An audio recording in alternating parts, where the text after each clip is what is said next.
Bluetooth mode. ನಮಸ್ಕಾರ, ಕೇಳಿಸ್ತಾ ಇದೆಯಾ? ಕೇಳಿಸ್ತಾ ಇದೆ ಸರ್. ಓಕೆ, ನಮಸ್ಕಾರ. ನಮಸ್ಕಾರ. ಶ್ರೀಮಾನ್ ವೆಂಕಟನಾಥಾರ್ಯ ಕವಿತಾರ್ಕ ಕೇಸರಿ ವೇದಾಂತಾಚಾರ್ಯವರ್ಯೋ ಮೇ ಸನ್ನಿಧತ್ತಾಂ ಸದಾ ಹೃದಿ. ಲಕ್ಷ್ಮೀನಾಥಸಮಾರಂಭಾಂ ನಾಥಯಾಮನಮಧ್ಯಮಾಮಸ್ಮದಾಚಾರ್ಯಪರ್ಯಂತಾಂ ವಂದೇ ಗುರುಪರಂಪರಾಂ. ಯೋ ನಿತ್ಯಮಚ್ಯುತಪದಾಂಬುಜಯುಗ್ಮರುಕ್ಮೌ ವ್ಯಾಮೋಹತಸ್ತದಿತರಾಣಿ ತೃಣಾಯ ಮೇನೆ. अस्मद्गुरोर्भगवतोऽस्य दयैकसिन्धोः रामानुजस्य चरणौ शरणं प्रपद्ये. रामानुजदया पात्रं ज्ञानवैराग्यभूषणं श्रीमद्वेङ्कटनाथार्यं वन्दे वेदान्तदेशिकं. श्रीरन्दतूपुल् तिरुवेङ्कटमुडयान् பாரன்னச்சொன்ன பழமொழியுள் ஓரொன்றுதானே அமையாதோ பரணியில் வாழ்வார்க்கு வானேரப்போமளவும் வாழ்வு. ಕಡೆಯ ಆಗಿರುವಂತ ಅವತಾರ ಕೃಷ್ಣಾವತಾರನ ಅನುಭವಿಸ್ತಾ ಇದ್ವಿ. ಕೃಷ್ಣಾವತಾರನ್ನ ಅದರಲ್ಲಿ ಬರುವಂತ ಭಾಗವತದಲ್ಲಿ ಮತ್ತೆ ಯಾದವಾಭಿದಲ್ಲಿ ಬರುವುದೆಲ್ಲ ಅನುಭವಿಸಿದ್ವಿ. ಆಗ ಹೋದ್ಸಲ ನಿಮ್ಗೆ ಹೇಳಿದ್ದೆ, ಮಧುಸೂದನ ಸರಸ್ವತಿಗಳ ಒಂದು ಚೂರ್ಣಿಕೆ ಏನ್ ಮಾಡಿದ್ದಾರೆ, ಬಹಳ ಅದ್ಭುತವಾಗಿದೆ, ಅದನ್ನ ಹೇಳ್ತೀನಿ ಮುಂದಿನ ಕ್ಲಾಸಲ್ಲಿ ಅಂತ.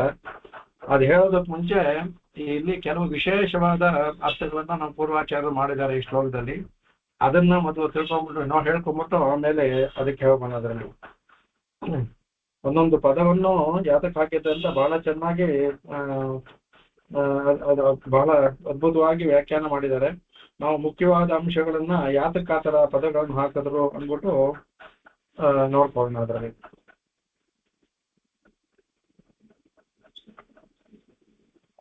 ಮೊದಲು ನಾಥಾಯೈವ ನಮಃ ಪದಂ ಅಂದ್ರು. ಇಲ್ಲಿ ನಾಥಾಯೈವ ಅನ್ಬೇಕಾದ್ರೆ ಬರೀ ನಾಥ ಅಂದ್ರೆ ಒಡೆಯ ಅರ್ಧ ಆಯ್ತು. ಅದು ರಂಗನಾಥ ಆದ್ರೂ ಆಗ್ಬೋದು, ಇಲ್ಲ ಯದುನಾಥ, ಇಲ್ಲಿ ಕೃಷ್ಣನಾಥದಿಂದ ಯದುನಾಥ ಆದ್ರೂ ಆಗ್ಬೋದು. ಆದ್ರೆ ಇಲ್ಲಿ ಯಾತಕ್ಕೆ ಅಂತಂದ್ರೆ ಅರ್ಧ ಹೆಸರು ಹೇಳಿದ್ರು ಪೂರ್ಣ ಹೆಸರು ಹೇಳ್ದಂಗೆ ಭಗವಂತನಿಗೆ ಅಂತ ಒಂದು ಇದು. ಯಾತಕ್ಕೆ ಅಂದ್ರೆ ನಾವು ಯಾರಿಗಾದ್ರೂ ನಮ್ಗೆ ತುಂಬಾ ಬೇಕಾದವರು ಪ್ರೀತಿಯಾಗಿದ್ದ ಅಂದ್ರೆ ಅವ್ರನ್ನ ಚಿಕ್ಕ ಹೆಸರಿಂದ ಕರಿತೀವಿ. ಶಿರಿಬೇರ ಎತ್ತನಂ ಶೀರಿ ಅರುಳ ಅದಂತ ಹೇಳ್ತಾನೆ, ನನ್ಗೆ ಅದೇ ಇಷ್ಟ ಅಂತ ಭಗವಂತ ಹೇಳ್ತಾನಲ್ಲ. ಹಾಗೆ ಚಿಕ್ಕದಾಗಿ ಯಾರಾದ್ರೂ ಅವಾಗ ನಾರಾಯಣದ ನಾಣಿ ಅಂತ ಅವ್ರಿಗೆ ಆ ತರ ಹೇಳೋರು ಅವನಿಗೆ ತುಂಬಾ ಬೇಕಾದವರು ಅಂದ್ಬಿಟ್ಟು ಅಂತ. ಅದೇ ತರ ಭಗವಂತನ ಅರ್ಧ ಹೆಸರಿಂದ ಕರೆದ್ರೆ ಭಗವಂತನ ಬಗ್ಗೆ ಅಷ್ಟು ಅವ್ರಿಗೆ ಇದೆ, ಭಗವಂತನಿಗೂ ಇವ್ರ ಮೇಲೆ ತುಂಬಾ ಇದೆ ಅಂದ್ಬಿಟ್ಟು ಅಂತ. ಅದಕ್ಕೆ ರಂಗನಾಥ ಯದುನಾಥ ಅಂತ ಹೇಳಿದ್ರೆ ಬರೀ ನಾಥ ಅಂತ ಹೇಳಿದ್ರೆ ಅದು ಶ್ಲೇಷ ಏನೋ ಆಗುತ್ತೆ. ಶ್ಲೇಷ ರಂಗನಾಥ ಅಂತ ಆಗ್ಬೋದು, ಯದುನಾಥ ಅಂತ ಆಗ್ಬೋದು. ಅದಕ್ಕೆ ನಾಥ ಪದ ಬರುವಾಗ ಅದಕ್ಕೆ ನಮಃ ಪದಂ ಭವತು ನಃ ಅನ್ಬೇಕು. ಆ ಪದಂ ಅನ್ನೋದು ಕಾಲು, ಪದಂ ಅನ್ನೋದು ನಮಗೆ ಪದವಿ ಅನ್ಬಿಟ್ಟು ನಮಗೆ ಕೊಡೋದು ಅಂತ ಆಯ್ತು. ಪದಂ ಅಂದ್ರೆ ಭಗವಂತನ ಕಾಲು ಅಂತ. ಇದು ಮುಂದಕ್ಕೆ ಕಾಳಿಯ ಇದಾಗುತ್ತಲ್ಲ, ಅದಕ್ಕೆ ಇದು ಲಿಂಕ್ ಆಗುತ್ತೆ. ಕಾಳಿಯನ ತಲೆ ಮೇಲೆ ಭಗವಂತನ ಪಾದ ಹೋಗುತ್ತಲ್ಲ, ಅದಕ್ಕೆ ನಮಗೆ ಇಲ್ಲಿ ನಿನ್ನ ಪದ, ನಿನ್ನ ಕಾಲು ನಮ್ಮ ತಲೆ ಮೇಲೆ ಬರಲಿ ಅನ್ನೋ ಅರ್ಥದಲ್ಲೂ ಆಗುತ್ತೆ. ಇದು ವಿಶೇಷವಾದ ಅರ್ಥಗಳು. ನಿನ್ನ ಕಾಲು ಕಾಳಿಯ ಪುಣ್ಯ ಮಾಡಿದ್ದ, ಅದೇ ತರ ನಮ್ಮ ಇದರಲ್ಲೂ ಬರಲಿ ಅನ್ಬಿಟ್ಟು ಅಂತ. ಆಮೇಲೆ ಚಿತ್ರೈಶ್ ಚರಿತ್ರೈಶ್ ಕ್ರಮೈಹಿ ಅನ್ಬೇಕಂತಂದ್ರೆ ಅಲ್ಲಿ ಭಗವಂತನಿಗೆ ಅವನ ಸಕಲ ಕಲಾ ವಲ್ಲಭ, ಅವನಿಗೆ ಎಲ್ಲವೂ ತಿಳಿದಿದೆ, ಅವನ ಶಕ್ತಿ ಇದೆ. ಅದರಲ್ಲಿ ಏನ್ ಆಶ್ಚರ್ಯ ಅಂತ ಹೇಳ್ತಾರೆ. ಚಿತ್ರಶ್ಚರಿತ್ರ ಕ್ರಮ ಏನ್ ಬೇಕಾದ್ರೆ ಅದರಲ್ಲಿ ಏನು ಆಶ್ಚರ್ಯ ಅನ್ಬಿಟ್ಟು ಅಂತ. ಅದಕ್ಕೆ ಹೇಳ್ತಾರೆ ಇಲ್ಲಿ ಯಾತಕ್ಕೆ ಅಂದ್ರೆ ಚಿತ್ರಶ್ಚರಿತ್ರ ಕ್ರಮೈಹಿ ಇತ್ಯಾದಿ ಅಂದ್ರೆ ವಿಚಿತ್ರವಾದ ಭಗವಂತನ ಲೀಲೆಗಳು ಅಂತ ಸ್ವಾಮಿ ಹೇಳಿದಾರಲ್ಲ. ಅದರಲ್ಲಿ ಆಶ್ಚರ್ಯ ಪಡೋದ್ರಲ್ಲಿ ಇದರಲ್ಲಿ ಆಶ್ಚರ್ಯ ಪಡೆಯೋದು ಏನಿದೆ, ಅವನಿಗೆ ಆಗದೆ ಇರೋದು ಏನಿದೆ ಅಂತ ಒಂದು ಪ್ರಶ್ನೆ ಹಾಕಬಹುದು. ಇನ್ನೊಂದೇನು ಅಂತ ಇದರಲ್ಲಿ ಹರಿವಂಶದಲ್ಲಿ ಒಂದು ಬರುತ್ತೆ. ಅಲ್ಲಿ ಹರಿವಂಶದಲ್ಲಿ ನಾರದರು ಬರ್ತಾರೆ ಇಲ್ಲಿ ಕೃಷ್ಣ ಇರ್ಬೇಕಾದ್ರೆ. ನಾರದರು ಇಲ್ಲಿ ಬಂದ್ರೆ ಕೃಷ್ಣ ಇರ್ಬೇಕಾದ್ರೆ ಬಂದು ನೋಡಿ ಅವನ ಲೀಲಾ ಚೇಷ್ಟಿದೆ ನೋಡ್ತಾರೆ. ಅವರು ಭಗವಂತನ ನೇರವಾಗಿ ನೋಡಿ ಅವನ ಎಲ್ಲ ವಿಷಯವನ್ನು ತಿಳಿದವರು. ಅವರೇ ಹೇಳ್ತಾರೆ ಕಡೆಗೆ ಅವ್ರು ಹೇಳ್ತಾರೆ ಅದಕ್ಕೆ ಅಹಂ ಆಶ್ಚರ್ಯೋಸ್ಮಿ ಅಂತ. ಅಹಂ ಆಶ್ಚರ್ಯೋಸ್ಮಿ ಅಂತ, ಭಗವಂತ ನನಗೆ ಆಶ್ಚರ್ಯವಾಗ್ತಾ ಇದೆ ಅಂತ. ಅವರಿಗೆ ಆಶ್ಚರ್ಯವಾಗಬಾರ್ದು, ಯಾಕಂದ್ರೆ ಭಗವಂತನ ಎಲ್ಲವನ್ನೂ ತಿಳಿದವರು. ಅಂದ್ರೆ ಭಗವಂತನ ಲೀಲೆ ಎಷ್ಟು ಇದಾಗಿದೆ ಅಂದ್ರೆ ಅಂತಹ ನಾರದ ಮಹರ್ಷಿಗಳಿಗೂ ಸಹ ಆಶ್ಚರ್ಯ ಉಂಟು ಮಾಡ್ತಲ್ಲ. ಅದಕ್ಕೆ ಚರಿತ್ರ ಕ್ರಮೈಹಿ ಅಂತ ಆ ಚರಿತ್ರ ಕ್ರಮ ಎನ್ನುವುದರಲ್ಲಿ ಆ ನಾರದರ ಇದನ್ನು ಮನಸ್ಸಲ್ಲಿಟ್ಕೊಂಡು ಸ್ವಾಮಿ ಬರೆದಿದ್ದಾರೆ ಎಂದ್ಬಿಟ್ಟು ಇದೊಂದು ವಿಶೇಷವಾದ. ಆಮೇಲೆ ಕುಹನ ಗೋಪಾಯ, ಅದು ನಿಮ್ಗೆ ಇದರಲ್ಲಿ ಹೇಳಿದ್ದೆ ಮೇಲಲ್ಲಿ ಅದೊಂದು ಸ್ಥಳದಲ್ಲಿ. ಈ ಇವನು ಕುಹನ ಅಂದ್ರೆ ಫೇಕ್ ಅಂತ, ಸುಳ್ಳು ಗೋಪ ಅನ್ಬಿಟ್ಟು ಅಂತ. ಇವನು ಗೋಪ ಅಲ್ಲ, ಕುಹನ ಗೋಪ. ಇವನು ಗೋಪನಾಗಿ ನಟನೆ ಮಾಡ್ತಾ ಇದ್ದಾನಷ್ಟೇ, ಗೋಪ ಅಲ್ಲ ಇವನು, ಭಗವತ್ ಸಾಕ್ಷಾತ್. ಅದಕ್ಕೆ ಕುಹನ ಅಂದ್ರೆ ಮಿಥ್ಯಾ ಗೋಪ ಸಬದಿನಯನೇ ಮೀಲಯನ್ ವಿಶ್ವಗೋಪ್ತ ಅಂತ ಗೋಪಾಲಂಶತೆ ಹೇಳಿದ್ರಲ್ಲ, ಮಿಥ್ಯಾ ಗೋಪ ಅನ್ನೋದನ್ನ ಇಲ್ಲಿ ಕುಹನ ಗೋಪ ಅಂತ. ಅವನ್ ಮಿಥ್ಯನಾದ ಗೋಪ ಅವನು. ಯಾಕೆಂದ್ರೆ ಗೋಪ ವೇಷದವನು ಅಷ್ಟೇ, ಗೋಪನಲ್ಲ, ಗೋಪ ವೇಷದವನು ಅಂದ್ಬಿಟ್ಟು. ಅದರಿಂದ ಅಂತವನ್ನ ಗೋಪಾಯತೆ ಅಂತ ಪದವನ್ನು ಹಾಕಿದ್ರು. ಈ ಗೋಪಾಯತೆಯನ್ನ ಅಂದ್ರೆ ಇದರಲ್ಲೂ ಶ್ಲೇಷ, ಎರಡು ಅರ್ಥ ಬರುತ್ತೆ. ಒಂದು ಅಂದ್ರೆ ಒಂದು ಭಗವಂತ ಗೋಪ ಅಂದ್ರೆ ಎಲ್ಲರನ್ನೂ ನಮ್ಮನ್ನೂ ಸಹ ಗೋಪರನ್ನಾಗಿ ಮಾಡ್ಲಿ ಅಂತ ಒಂದರ್ಥ, ಕಾಪಾಡ್ಲಿ ಅಂತ ಇನ್ನೊಂದರ್ಥ. ಗೋಪ ಅಂದ್ರೆ ಕಾಪಾಡೋದು ಅಂತ ಹೇಳ್ತ ಅದಕ್ಕೆ. ಅದರಿಂದ ಕಾಪಾಡ್ಲಿ ಅಂದ್ಬಿಟ್ಟು ಕಡೆ ಅದರಿಂದ ಭಗವಂತ ಏನ್ ಮಾಡ್ದೆ, ಯಧ್ಯಾತ್ಮಾನಂ ಯೋಗ ಮಾಯೆಯ ಗೋಪಾಯ ಮಾಸ. ಅವನು ಯೋಗ ಮಾಯೆಯಿಂದ ಎಲ್ಲರನ್ನೂ ಸಹ ಅಲ್ಲಿ ಅವನು ಅದಲ್ಲಿ ನೋಡಿದ್ದೀವಿ ನಾವು ಕೃಷ್ಣ ಇದರಲ್ಲಿ ಅವರೆಲ್ಲರೂ ಸಹ ಅವನು ನುಗ್ಗಿದಾಗ ಅವರೆಲ್ಲರನ್ನೂ ಸಹ ಬ್ರಹ್ಮ ಬಂದು ಸರ್ಪಾಕಾರದಲ್ಲಿ ನುಂಗಿದಾಗ ಎಲ್ಲ ಅದೇ ತರ ಗೋಪರನ್ನ ತಗೊಂಡೋಗಿ ಹಸುಗಳು ಗಿಸುಗಳು ಎಲ್ಲವನ್ನೂ ಸಹ ಹಿಂದಕ್ಕೆ ತಂದಿದ್ನಲ್ಲ. ಅದರಿಂದ ಯೋಗ ಮಾಯೆಯ ಅವನು ಗೋಪಾಯ, ಅವ್ರನ್ನೆಲ್ಲರೂ ಗೋಪ ಮಾಡಿದ ಅಂದ್ರೆ ಮರೆಮಾಚಿದ. ಅದೇ ತರ ಅಸ್ಮಾನ್ ಗೋಪಾಯತೆ, ನಮ್ಮನ್ನು ಸಹ ಅದೇ ತರ ಕಾಪಾಡ್ಲಿ. ಹೇಗೆ ಅವ್ರನ್ನೆಲ್ಲ ಕಾಪಾಡದ್ನೋ, ಆಮೇಲೆ ಅಗಾಸುರನಿಂದ ಎಲ್ಲ ವಾಪಸ್ ತರ್ತಾನೆ, ಹಿಂದಕ್ಕೆ ಬರ್ತಾರೆ. ಅಲ್ಲಿವರೆಗೆ ಇದ್ದಿದ್ದು ಮಿಥ್ಯಾ ಗೋಪರು. ಅಲ್ಲಿದ್ದ ಗೋಪರೆಲ್ಲವೇ ಇವನೊಬ್ಬನೇ ಅಲ್ಲ ಮಿಥ್ಯಾ ಗೋಪ. ಅಲ್ಲಿದ್ದಂತ ಹಸುಗಳು ಎಲ್ಲವೂ ಮಿಥ್ಯವೇ. ಅಲ್ಲಿ ಎಲ್ಲ ಅಗಾಸುರನ ಇದರಲ್ಲಿ ಇರುತ್ತೆ. ಅದನ್ನ ಬಿಡಿಸ್ಕೊಂಡು ಬರುವವರೆಗೂ ಅದೇ ತರ ನಮ್ಮನ್ನು ಸಹ ಅದೇ ತರ ನಮ್ಮನ್ನು ಕಾಪಾಡು ಅಂತ. ಹೇಗೆ ಅವರನ್ನ ಗೋಪಾಯತನ್ ಅವರನ್ನ ಕಾಪಾಡಿದ್ಯೋ ಅದೇ ತರ ನಮ್ಮನ್ನು ಒಂದು ಗೋಪ ಅಂತ ನಾವು ಒಂದು ಗೋಪಾಲ ಮುಗ್ಧರು ಅಂತ ನೆನ್ಕೊಂಡು ನಮ್ಮನ್ನು ಸಹ ಕಾಪಾಡು ಅಂದ್ಬಿಟ್ಟು ಕುಹನ ಗೋಪಾಯತೆ ಅಂತ ಪದವನ್ನು ಹಾಕಿದ್ರು ಅಂತ ವ್ಯಾಖ್ಯಾನ ಮಾಡ್ತಾರೆ. ಆ ಕಾಳಿಂದಿ ರಸಿಕಾಯ ಅನ್ನೋದಕ್ಕೂ ಅಷ್ಟೇನೆ. ಆ ಕಾಳಿಂದಿ ರಸಿಕಾಯ ಅಂತ ಹಾಕಿದ್ರೆ ಇದನ್ನ ಗೋಪಾಲಂಶದಲ್ಲಿ ನೋಡಿ ಬೇರೆ ಎಲ್ಲ ಲೀಲೆ ಹೇಳಿದ್ದಾರೆ. ಅದು ಅಲ್ಲಿ ಕಾಳಿಂಗ ಮರ್ದನವನ್ನು ಹೇಳಿಲ್ಲ. ಅಲ್ಲಿ ಪ್ರಾಯಶಃ ಅಲ್ಲಿ ಭಗವಂತ ತೋರ್ಕೊಳ್ಳಿಲ್ಲ ಅವ್ರಿಗೆ, ತೋರ್ಕೊಂಡಿದ್ದು ಹಾಗೆ ಹೇಳ್ಬಿಟ್ರು. ಇಲ್ಲಿ ಕಾಳಿಂದ ಮರ್ದನವನ್ನು ತೋರ್ಕೊಂಡಿದ್ದಾನೆ ಭಗವಂತ ಅವರಿಗೆ, ಅದಕ್ಕೆ ಅದನ್ನ ವಿಶೇಷವಾಗಿ ವರ್ಣಿಸಿದ್ದಾರೆ. ಅದಕ್ಕೆ ಕಾಳಿಂದಿ ರಸಿಕಾಯ ಅಂತ. ರಸಿಕ ಅಂದ್ರೆ ಅದರಲ್ಲಿ ಬಹಳ ಆಸಕ್ತಿ ಉಳ್ಳವನು, ಅದನ್ನ ತುಂಬಾ ಅನುಭವಿಸೋನು ಅಂದ್ಬಿಟ್ಟು ಅಂತ. ಕಾಳಿಂದಿ ಅಂದ್ರೆ ಯಮುನೆ, ಕಾಳಿಂದಿ ರಸಿಕಾಯ. ಕಾಳಿಂದಿ ಅಂದ್ರೆ ಯಮುನೆಯ ನದಿ. ಇವನು ಅದರಿಂದ ಇವನಿಗೆ ಯಾಮುನ ಅಂತ ಹೆಸರು. ಯಮುನೆಯನ್ನ ಇಲ್ಲಿ ತುಂಬಾ ಇರೋದೇ, ಇವನು ಒಬ್ಬ ಯಾಮುನ. ನಮ್ಮ ಯಾಮುನಾಚಾರ್ಯರು ಬಂದಲ್ಲ, ಅದಕ್ಕೆ ಸ್ವಾಮಿ ಅದು ಎರಡನ್ನೂ ಶ್ಲೇಷ ಆಗಿಡ್ಬೇಕಾದ್ರೆ ವಿಗಾಹೇ ಯಾಮುನಂ ತೀರ್ಥಂ ಸಾಧು ಬೃಂದಾವನೆ ಸ್ಥಿತ ಬಂದ್ರು. ಅಲ್ಲಿ ಯಾಮುನಂ ತೀರ್ಥಂ ಅಂದ್ರೆ ಕಾಳಿಂದಿ ಈಗ ಯಮುನಾ ನದಿಯಲ್ಲಿ ಸ್ನಾನ ಮಾಡ್ತೀನಿ ಅಂತ ಆಗುತ್ತೆ. ಯಾಮನರು ಎನ್ನುವ ಅವರ ಸೂಕ್ತಿಗಳ ತೀರ್ಥದಲ್ಲಿ ನಾನು ಮುಳುಗಿ ಹೇಳ್ತೇನೆ ಅಂತ ಅರ್ಥದಲ್ಲೂ ಆಗುತ್ತೆ. ಇದು ಎರಡರಲ್ಲೂ ಸ್ವಾಮಿ ಯಾವಾಗಲೂ ಎರಡೆರಡು ಅರ್ಥ ಬರೋ ತರ ಮಾಡ್ತಾರೆ. ಇಲ್ಲಿ ಅದೇ ತರ ಅವನು ಪರಮರಸಿಕ ಅಂತ. ಯಾಕಪ್ಪ ಅಂದ್ರೆ ಕಾಳಿಂದಿ, ಅದಕ್ಕೆ ಇವರು ಮಧುನ ಸರಸ್ವತಿ ಕಾಳಿಂದಿ ಪುಳಿನೇಶು ವಿಹಾರ ಅಂತ ಹೇಳ್ತಾರೆ. ಕಾಳಿಂದಿ ಪುಳಿನೇಶು ಆ ಮರಳಿನಲ್ಲಿ ಇವನ ಆಟಗಳು ಅಂದ್ಬಿಟ್ಟು ಅಂತ. ಇವನ ಆಟಗಳೆಲ್ಲ ಕಾಳಿಂದಿ ಯಮುನಾ ತೀರದಲ್ಲೇ ನಡೆದಿದೆ. ಅವನ್ ಮಾಡುವಂತ ರಾಸಕ್ರೀಡೆ ಆಗ್ಲಿ ಪ್ರತಿಯೊಂದು ನಡೆದಿರೋದು ಯಮುನಾ ತೀರದಲ್ಲೇ ಅವನಾಗಿರೋದು. ಅದರಿಂದ ಕಾಳಿಂದಿ ರಸಿಕ, ಯಮುನೆಯ ಒಂದು ಬಹಳ ರಸಿಕ ಇವನು, ಬಹಳ ಇಟ್ಬರ್ತಾನೆ ಅನ್ಬಿಟ್ಟು ಅಂತ. ಅದಕ್ಕೋಸ್ಕರ ಇರ್ತಾರೆ ಇವನು. ಅವಾಗ ಅದಕ್ಕೋಸ್ಕರ ಯಾತಕ್ಕಿಯಲ್ಲಿ ಕಾಳಿಯ ಪಣಿ ಸ್ಪಾರಸ್ ಹೇಳ್ಬೇಕಾದ್ರೆ ಅಂತಹ ಯಮನೆಯನ್ನ ತುಂಬಾ ಇವನಿಗೆ ಆಪ್ಯಾಯ ಮಾಡೋದು ಬೇಕಾಗಿದ್ದು.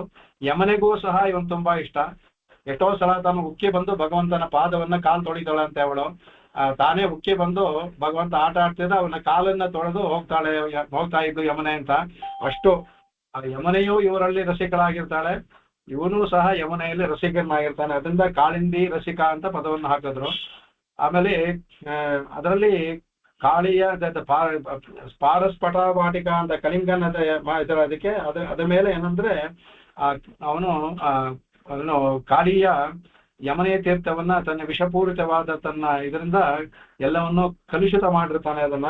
ಅದರಿಂದ ಇವಾಗ ಏನಾಯ್ತು, ಇವಾಗ ಭಗವಂತ ಅಲ್ಲೇ ಕಾಳಿಂದಿ ರಸಿಕ, ಇವನು ಅಲ್ಲೇ ಆಟ ಆಡ್ಬೇಕು. ಇವನು ಆಡ್ಬೇಕಾದ್ರೆ ಇವನಿಗೇನಾಗಲ್ಲ, ಭಗವಂತ ಇವನ ಜೊತೆಯಲ್ಲಿ ಬರುವಂತಹ ಗೋಪ ಸ್ತ್ರೀಯರೇ ಆಗ್ಲಿ, ಗೋಪ ಬಾಲಕರೇ ಆಗ್ಲಿ, ಅವರೆಲ್ಲ ಬಂದು ನೋಡಿದ್ವಿ ಒಂದು ಇದರಲ್ಲಿ.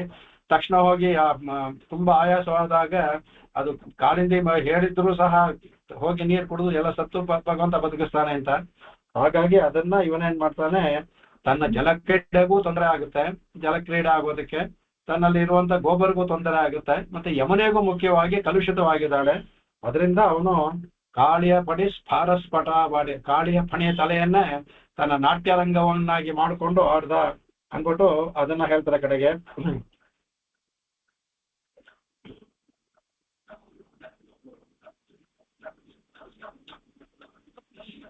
ಅದೇ ತರ ಯಾವಾಗ ಇವನು ಆಡ್ಬೇಕಾದಂದ್ರೆ ಅದು ಹೇಳ್ತಾರೆ, ನದ್ಯಸ್ಥ ನಾಕರ್ಣ್ಯ ಮುಕುಂದ ಗೀತಂ ಆವರ್ತ ಬುದ್ಧುದ ಮನೋಭವ ಭಗ್ನವೇಗಾ ಆಲಿಂಗನ ಸ್ಥಗಿತ ಮೂರ್ಮಿ ಜೈಹಿ ಮುರಾರೇಹ ಗೃಹೀತಂ ಪಾದಯುಗಲಂ ಕಮಲೋಪಹಾರಾಹ ಅಂದ್ಬಿಟ್ಟು ಅದೇ ಹೇಳಿದ್ನಲ್ಲ. ಕಾಳಿಂದಿ ಇವನು ಆಟ ಆಡ್ತಾ ಇರ್ಬೇಕಾದ್ರೆ ಅವನನ್ನ ಆಲಿಂಗನ ಮಾಡಿಕೊಳ್ಳುವ ಒಂದು ಇಚ್ಛೆಯಿಂದ ಉಕ್ಕಿ ಮೇಲೆ ಬಂದು ಭಗವಂತನ ಪಾದಗಳೆಲ್ಲ ತೊಳೆದು ಅವನ್ನ ಹಾಗೆ ಆಲಿಂಗನ ಮಾಡ್ಕೊಂಡ ಭಾವನೆಯಿಂದ ಹಿಂದೆ ಹೋಗ್ತಾ ಇದ್ಲು ಅಂದ್ಬಿಟ್ಟು ಇದು ಇದರಲ್ಲಿ ಭಾಗವತದಲ್ಲಿ ಬರುವಂತಹದ್ದು ಇದು. ಅದನ್ನು ಹೇಳ್ತಾರೆ ಕಡೆಗೆ. ಅದಾದ್ಮೇಲೆ ಇನ್ನೊಂದು ವಿಶೇಷ ಮುಖ್ಯದು, ಕಾಳೀಯ ಪಡಿ ಸ್ಫಾರ ಸ್ಫಾಟಿಕ ವಾಟಿಕ ರಂಗೋತ್ಸಂಗ ವಿಶಂಕ ಚಂಕರ ಮಧುರ ಪರ್ಯಾಯ ಚರ್ಯಾಯತೆ. ಇದರಲ್ಲಿ ಏನು ಅನ್ನೋದ್ರಲ್ಲಿ ಇದೆಲ್ಲ ಅವಾಗ ನಾವು ಭಾಗವತದಲ್ಲಿ ನೋಡಿದ್ವಿ. 101 ತಲೆ ಕಾಳಿಂಗನಿಗೆ, ಅವನಿಗೆ ಕಡೆಗೆ ಶತೈಕ ಶೀರ್ಷ್ಣ ಸ್ತದ ಅಂತ ತಂತ ಮಮರ್ಧ ಅಂತ ಶತೈಕ 101 ತಲೆಗಳನ್ನ ಅದನ್ನ ಕೃಷ್ಣ ಮಮರ್ಧ ಅನ್ಬಿಟ್ಟು ಅಂತ.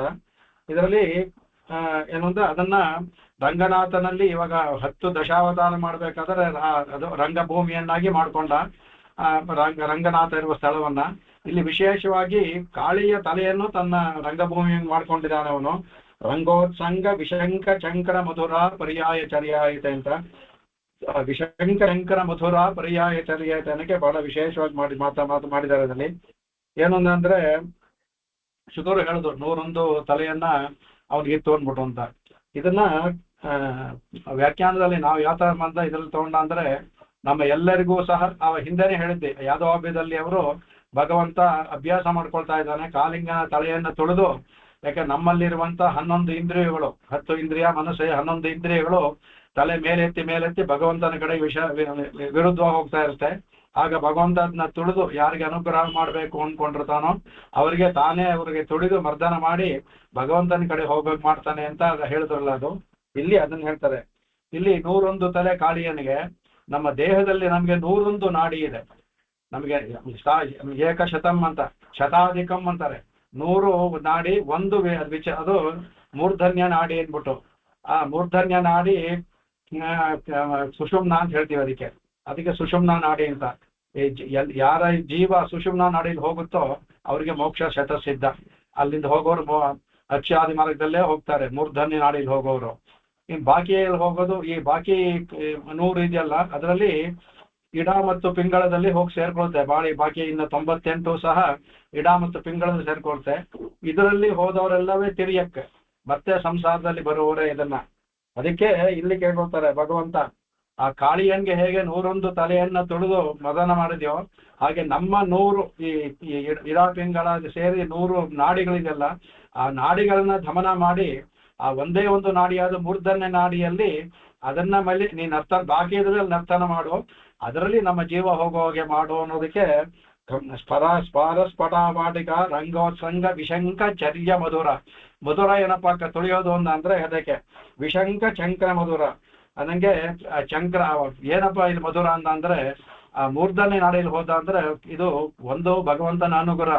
ನಮ್ಮ ತಲೆಯ ಮೇಲೆ ತುಳಿದ್ರೆ ಅನುಗ್ರಹ ಆಗುತ್ತೆ ಒಂದು. ಎರಡನೇದಾಗಿ ಆ ಮೂರ್ಧನ್ಯ ನಾಡಿಯಲ್ಲಿ ಹೋದ್ರೆ ಸಿಗೋದೇನು, ಮೋಕ್ಷವೇ ಸಿಗುತ್ತೆ. ಅದು ಅತ್ಯಂತ ಮಧುರವಾದದ್ದು. ಅದಕ್ಕೆ ಚಂಕ್ರ ಮಧುರ ಪರ್ಯಾಯ ಚರ್ಯಾಹ ಅನ್ಬಿಟ್ಟು ಒಂದು ಕಣ ಅಂದ್ರೆ ಪರ್ಯಾಯ ಚರ್ಮಾನ ಅಂದ್ರೆ ಒಂದು ಸಲ ಒಂದು 100ನೇ ನಾಡಿಯಲ್ಲಿ ಮೇಲ್ ಹೋದ ಅಂದ್ರೆ ಆಗಿದಾಗ ಉಚ್ಚಿರ ಸಹ ಶರ್ಕರಾಹ ಸಂಕ್ರಮ್ಯಂತೆ ಅಂತಾರೆ. ಅಲ್ಲಿ ಹೋದ್ರೆ ಬೇರೆ ಸಕ್ಕರೆ ತಾನೆ, ಎಲ್ಲವೂ ಅದರಿಂದ ಮಧುರ ಅಂತ ಅಂದ್ರೆ ಇತಿ ಸೂಚ್ಯತೆ. ಅಂದ್ರೆ ನಮಗೆ ಆ 101ನೇ ನಾಡಿಯಲ್ಲಿ ಭಗವಂತ 100 ನಾಡಿಯನ್ನ ತೊಳೆದು 101ನೇ ನಾಡಿನಲ್ಲಿ ನಮ್ಗೆ ಹೋಗುವಾಗ ಮಾಡಿದ್ರೆ ಆಮೇಲೆ ಸಿಗೋದು ಬರೀ ಮಧುರವೇ, ಶರ್ಕರವೇ ಅಲ್ಲಿ ಹೋದ ಅಂದ್ರೆ ಫಲೋಪದಲ್ಲಿ ಸಿಗುತ್ತೆ ಅನ್ನೋದನ್ನ ಅದನ್ನ ಸೂಚಿಸುತ್ತೆ ಅಂದ್ಬಿಟ್ಟು ಹೇಳ್ತಾರೆ ಕಡೆಗೆ. ಆಮೇಲೆ ಯತೆ ಅಂತ ಹೇಳ್ತಾರೆ ಕಡೆಗೆ. ಅಲ್ಲಿ ಯತೆ ಅಂದ್ರೆ ಹೋಗೋದು ಅಂತ, ಯತೆ ಅಂದ್ರೆ ಹೋಗೋದು, ಗಚ್ಚತೆ ಅನ್ಬಿಟ್ಟು ಅಂತ. ಆವಾಗ ಇದರಲ್ಲಿ ಏನಂದ್ರೆ ಭಗವಂತನ ಅವನು ಭಗವಂತನ ಇರ್ತಲ್ಲ, ನಾಥಾಯ ಅಯಂ ಚರ್ಯ ಗಚ್ಚತ್ ಅಸ್ಮತ್ ಸಂರಕ್ಷ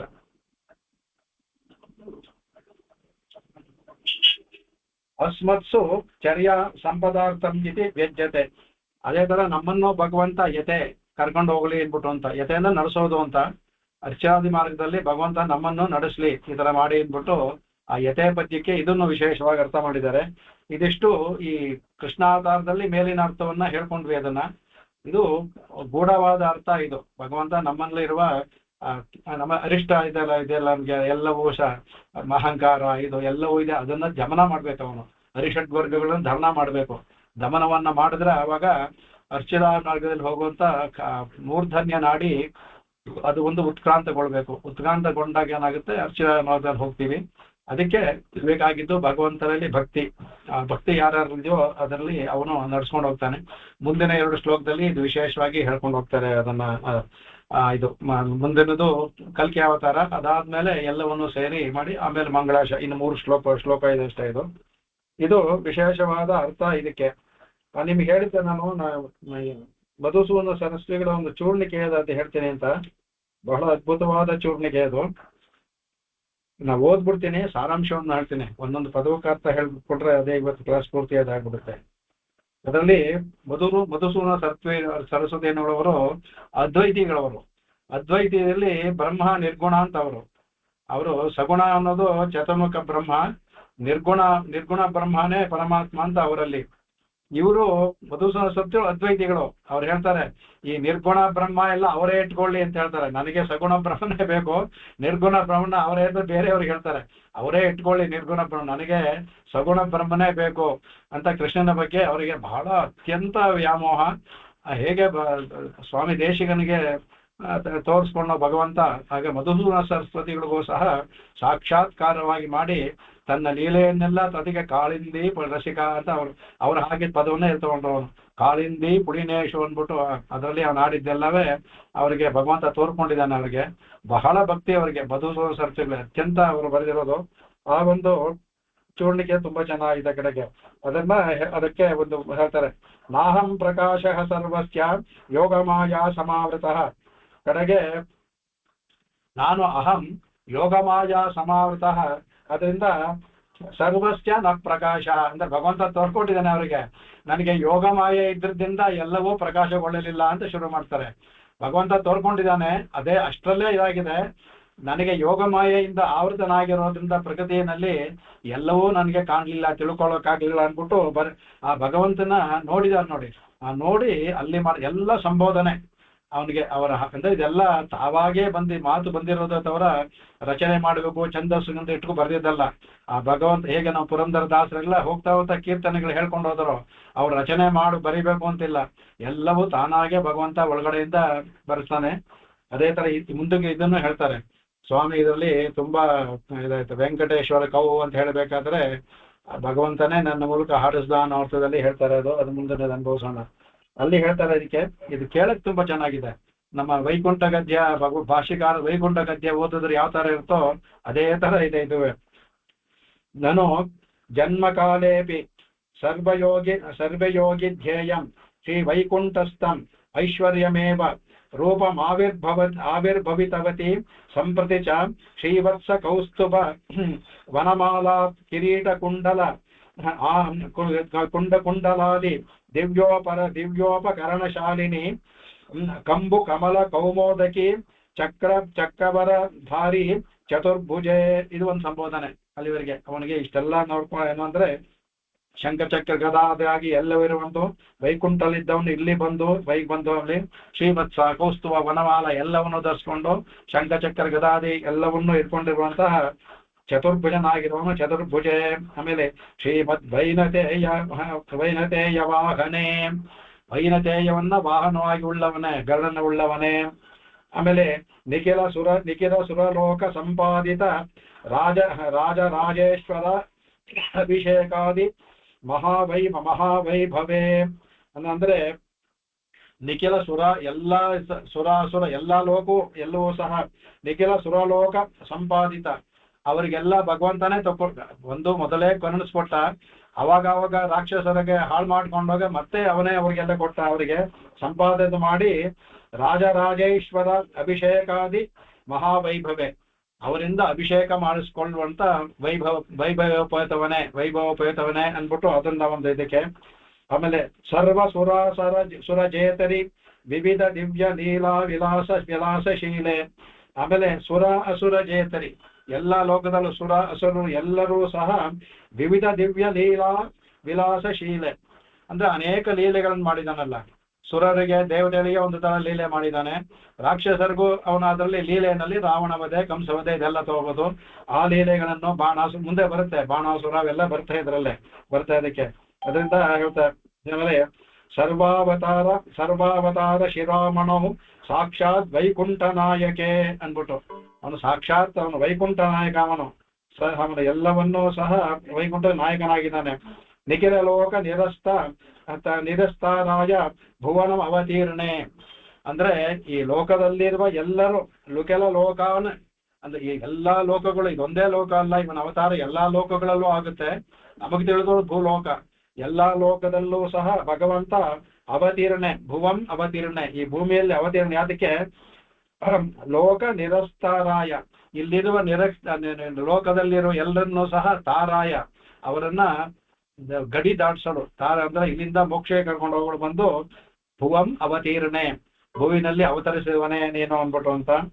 ಆಮೇಲೆ ವಿರಿಂಚಿ ಪ್ರಪಂಚ ಸಂಭವಿನಿ ವಿನಿರಿತ ಅತಿಶಯ ಸೌಂದರ್ಯ ಸಾರ ಸರ್ವಸ್ವಮೂರ್ತೌ ಬಾಲಾಲೀಲ ವಿಮೋಹಿತ ವಿಧಾತ ಇತರ ತರಣಿ ಕಿರಣೋಜ್ವಲ ದಿವ್ಯ ಪೀತಾಂಬರೆ. ಭಗವಂತ ದಿವ್ಯ ಪೀತಾಂಬರವನ್ನು ಧರಿಸ್ಕೊಂಡಿದ್ದಾನೆ. ಕಡೆಗೆ ಇಲ್ಲಿ ಬಂದು ಹೇಳ್ತಾನೆ ವಿರಿಂಚ ಪ್ರಪಂಚ ಸಂಭವಿನಿ, ಇವನ ಅವತಾರ ಇದೆಯಲ್ಲ ಇದು ವಿರಿಂಚಿನ ಬ್ರಹ್ಮನಿಂದ ಸೃಷ್ಟಿ ಮಾಡಿದವನಲ್ಲ ಇವನು. ವಿರಿಂಚ ಅಸಂಭವಿ, ಅವನಿಂದ ಅವನಿಂದ ಸಾಧ್ಯವೇ ಇಲ್ಲ. ಈ ಕೃಷ್ಣನ ಮೂರ್ತಿ ಇದೆಯಲ್ಲ, ಈ ತರ ಕೃಷ್ಣ ಮೂರ್ತಿನ ಅವನು ನಮ್ಮನ್ನೆಲ್ಲ ಮಾಡಿದಾಗೆ ಭಗವಂತ ಮಣ್ಣು ಮುದ್ದೆ ಮಾಡ್ತಾನೆ. ಭಗವಂತ ಅಂದ್ರೆ ಇವನು ಬ್ರಹ್ಮ ಅನ್ನುವಾಗ ಈ ಭಗವಂತನ ಆತರ ಮಣ್ಣು ಮುದ್ದಲ್ಲಿ ಮಾಡಕ್, ಯಾಕೆಂದ್ರೆ ಆತರ ಮಾಡಕ್ ಅವನು ಸಾಧ್ಯವೇ ಇಲ್ಲ, ಅಸಂಭವ ಅಂದ್ಬಿಟ್ಟು. ವಿರಿಂಚಿ ಪ್ರಪಂಚ ಅಸಂಭವಿನಿ ನಿರತಿಶಯ, ಯಾಕೆಂದ್ರೆ ಅತ್ಯಂತ ಇವ್ರಿಗೆ ಬಹಳ ಮಧುಸೂದನ ಶಾಸ್ತ್ರಿಗಳೇ ಅವನ ಸೌಂದರ್ಯದಲ್ಲಿ ಮುಳುಗೋಗ್ಬಿಟ್ಟಿದ್ದಾರೆ.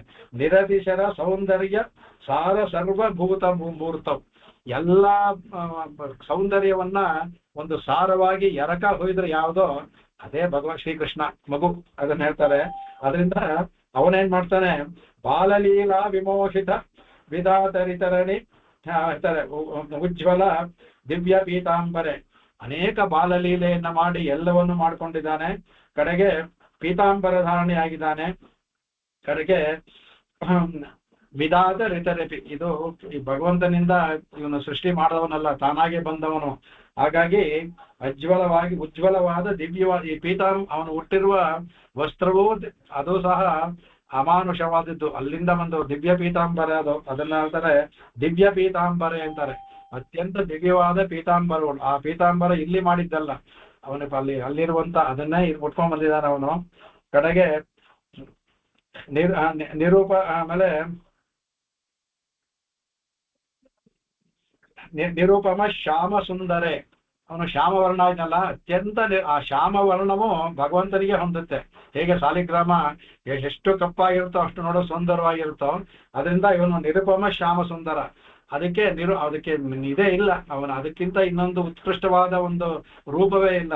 ಅದು ಶ್ಯಾಮಲ ವರ್ಣ, ಅವನು ಸುಂದರನಾಗಿದ್ದಾನೆ. ಅದನ್ನ ಹೇಳ್ತಾ ಆಮೇಲೆ ಆಮೇಲೆ ಕರದೀಕೃತ ಪಾರಿಜಾತಾರ್ಥ ಪಾರಿಜಾತ ಪುರಂದರೆ, ಅಲ್ಲಿ ಹೋಗಿ ಯಾವಾಗ ಇಂದ್ರ ಪಾರಿಜಾತ ಭಕ್ಷ್ಯವನ್ನು ಕೊಡಲು ಅಂತ ಹೇಳ್ತಾನಲ್ಲ, ಅವಾಗ ಕರದೀಕೃತ ತನ್ನ ಕೈಯಿಂದ ಅದನ್ನು ಬೇರೆ ಸಹಿತ ಕಿತ್ಕೊಂಡ್ಬಂದು ಬಂದಂತಹ ಅವನು ಪುರಂದರೆ, ಏನು ಇಂದ್ರ ಏನು ಮಾಡೋಕ್ಕಾಗೋದಿಲ್ಲ, ಇವನೇ ಕೊಟ್ಟಿದ್ದು, ಅದಕ್ಕೆ ಕೊಡೋಲ್ಲ ಅಂದ್ರೆ ಕೊಡೋದಿಲ್ಲ ಅಂತಾನೆ. ಅದಕ್ಕೆ ಆ ಪುರಂದರ ಅವನು ಅಂತ ಅಲ್ಲಿ ಅವನಿಗೂ ಪುರಂದರ ಅಂತ ಹೆಸರು, ಇಂದ್ರನಿಗೂ ಸಹ ಅವನಿಂದ ಇವನು ಬಂದಂತಹ ಅವನು ಅಂತಹ ಆಮೇಲೆ ಆಮೇಲೆ ಬಾಣಯುದ್ಧ ವಿಜಿತ ಶಶಾಂಕ ಶೇಖರೆ ಅಂತ ಇವರೇ ನೋಡಿ, ಅವರು ಶಿವಭಕ್ತರು. ಅವ್ರು ಹೇಳ್ತಾರೆ ಬಾಣಯುದ್ಧ ವಿಜಿತ ಶಶಾಂಕ ಶೇಖರೆ, ಬಾಣಾಸುರ ಯುದ್ಧದಲ್ಲಿ ಶಶಾಂಕ ಶೇಖರನ್ನು ಶಿವನನ್ನೂ ಗೆದ್ದವನೇ, ಬಾಣಾಸುರ ಯುದ್ಧದಲ್ಲಿ ಶಿವನನ್ನೂ ಗೆದ್ದವನೇ ಅಂತ ಹೇಳ್ತಾರೆ. ಆಮೇಲೆ ಸಮಸ್ತ ಸುರಾಸುರ ವಿಜಯಿ ನರಕ ಪ್ರಭೃತಿ ಮಹಾದೈತೇಯ ಪ್ರಕರಣ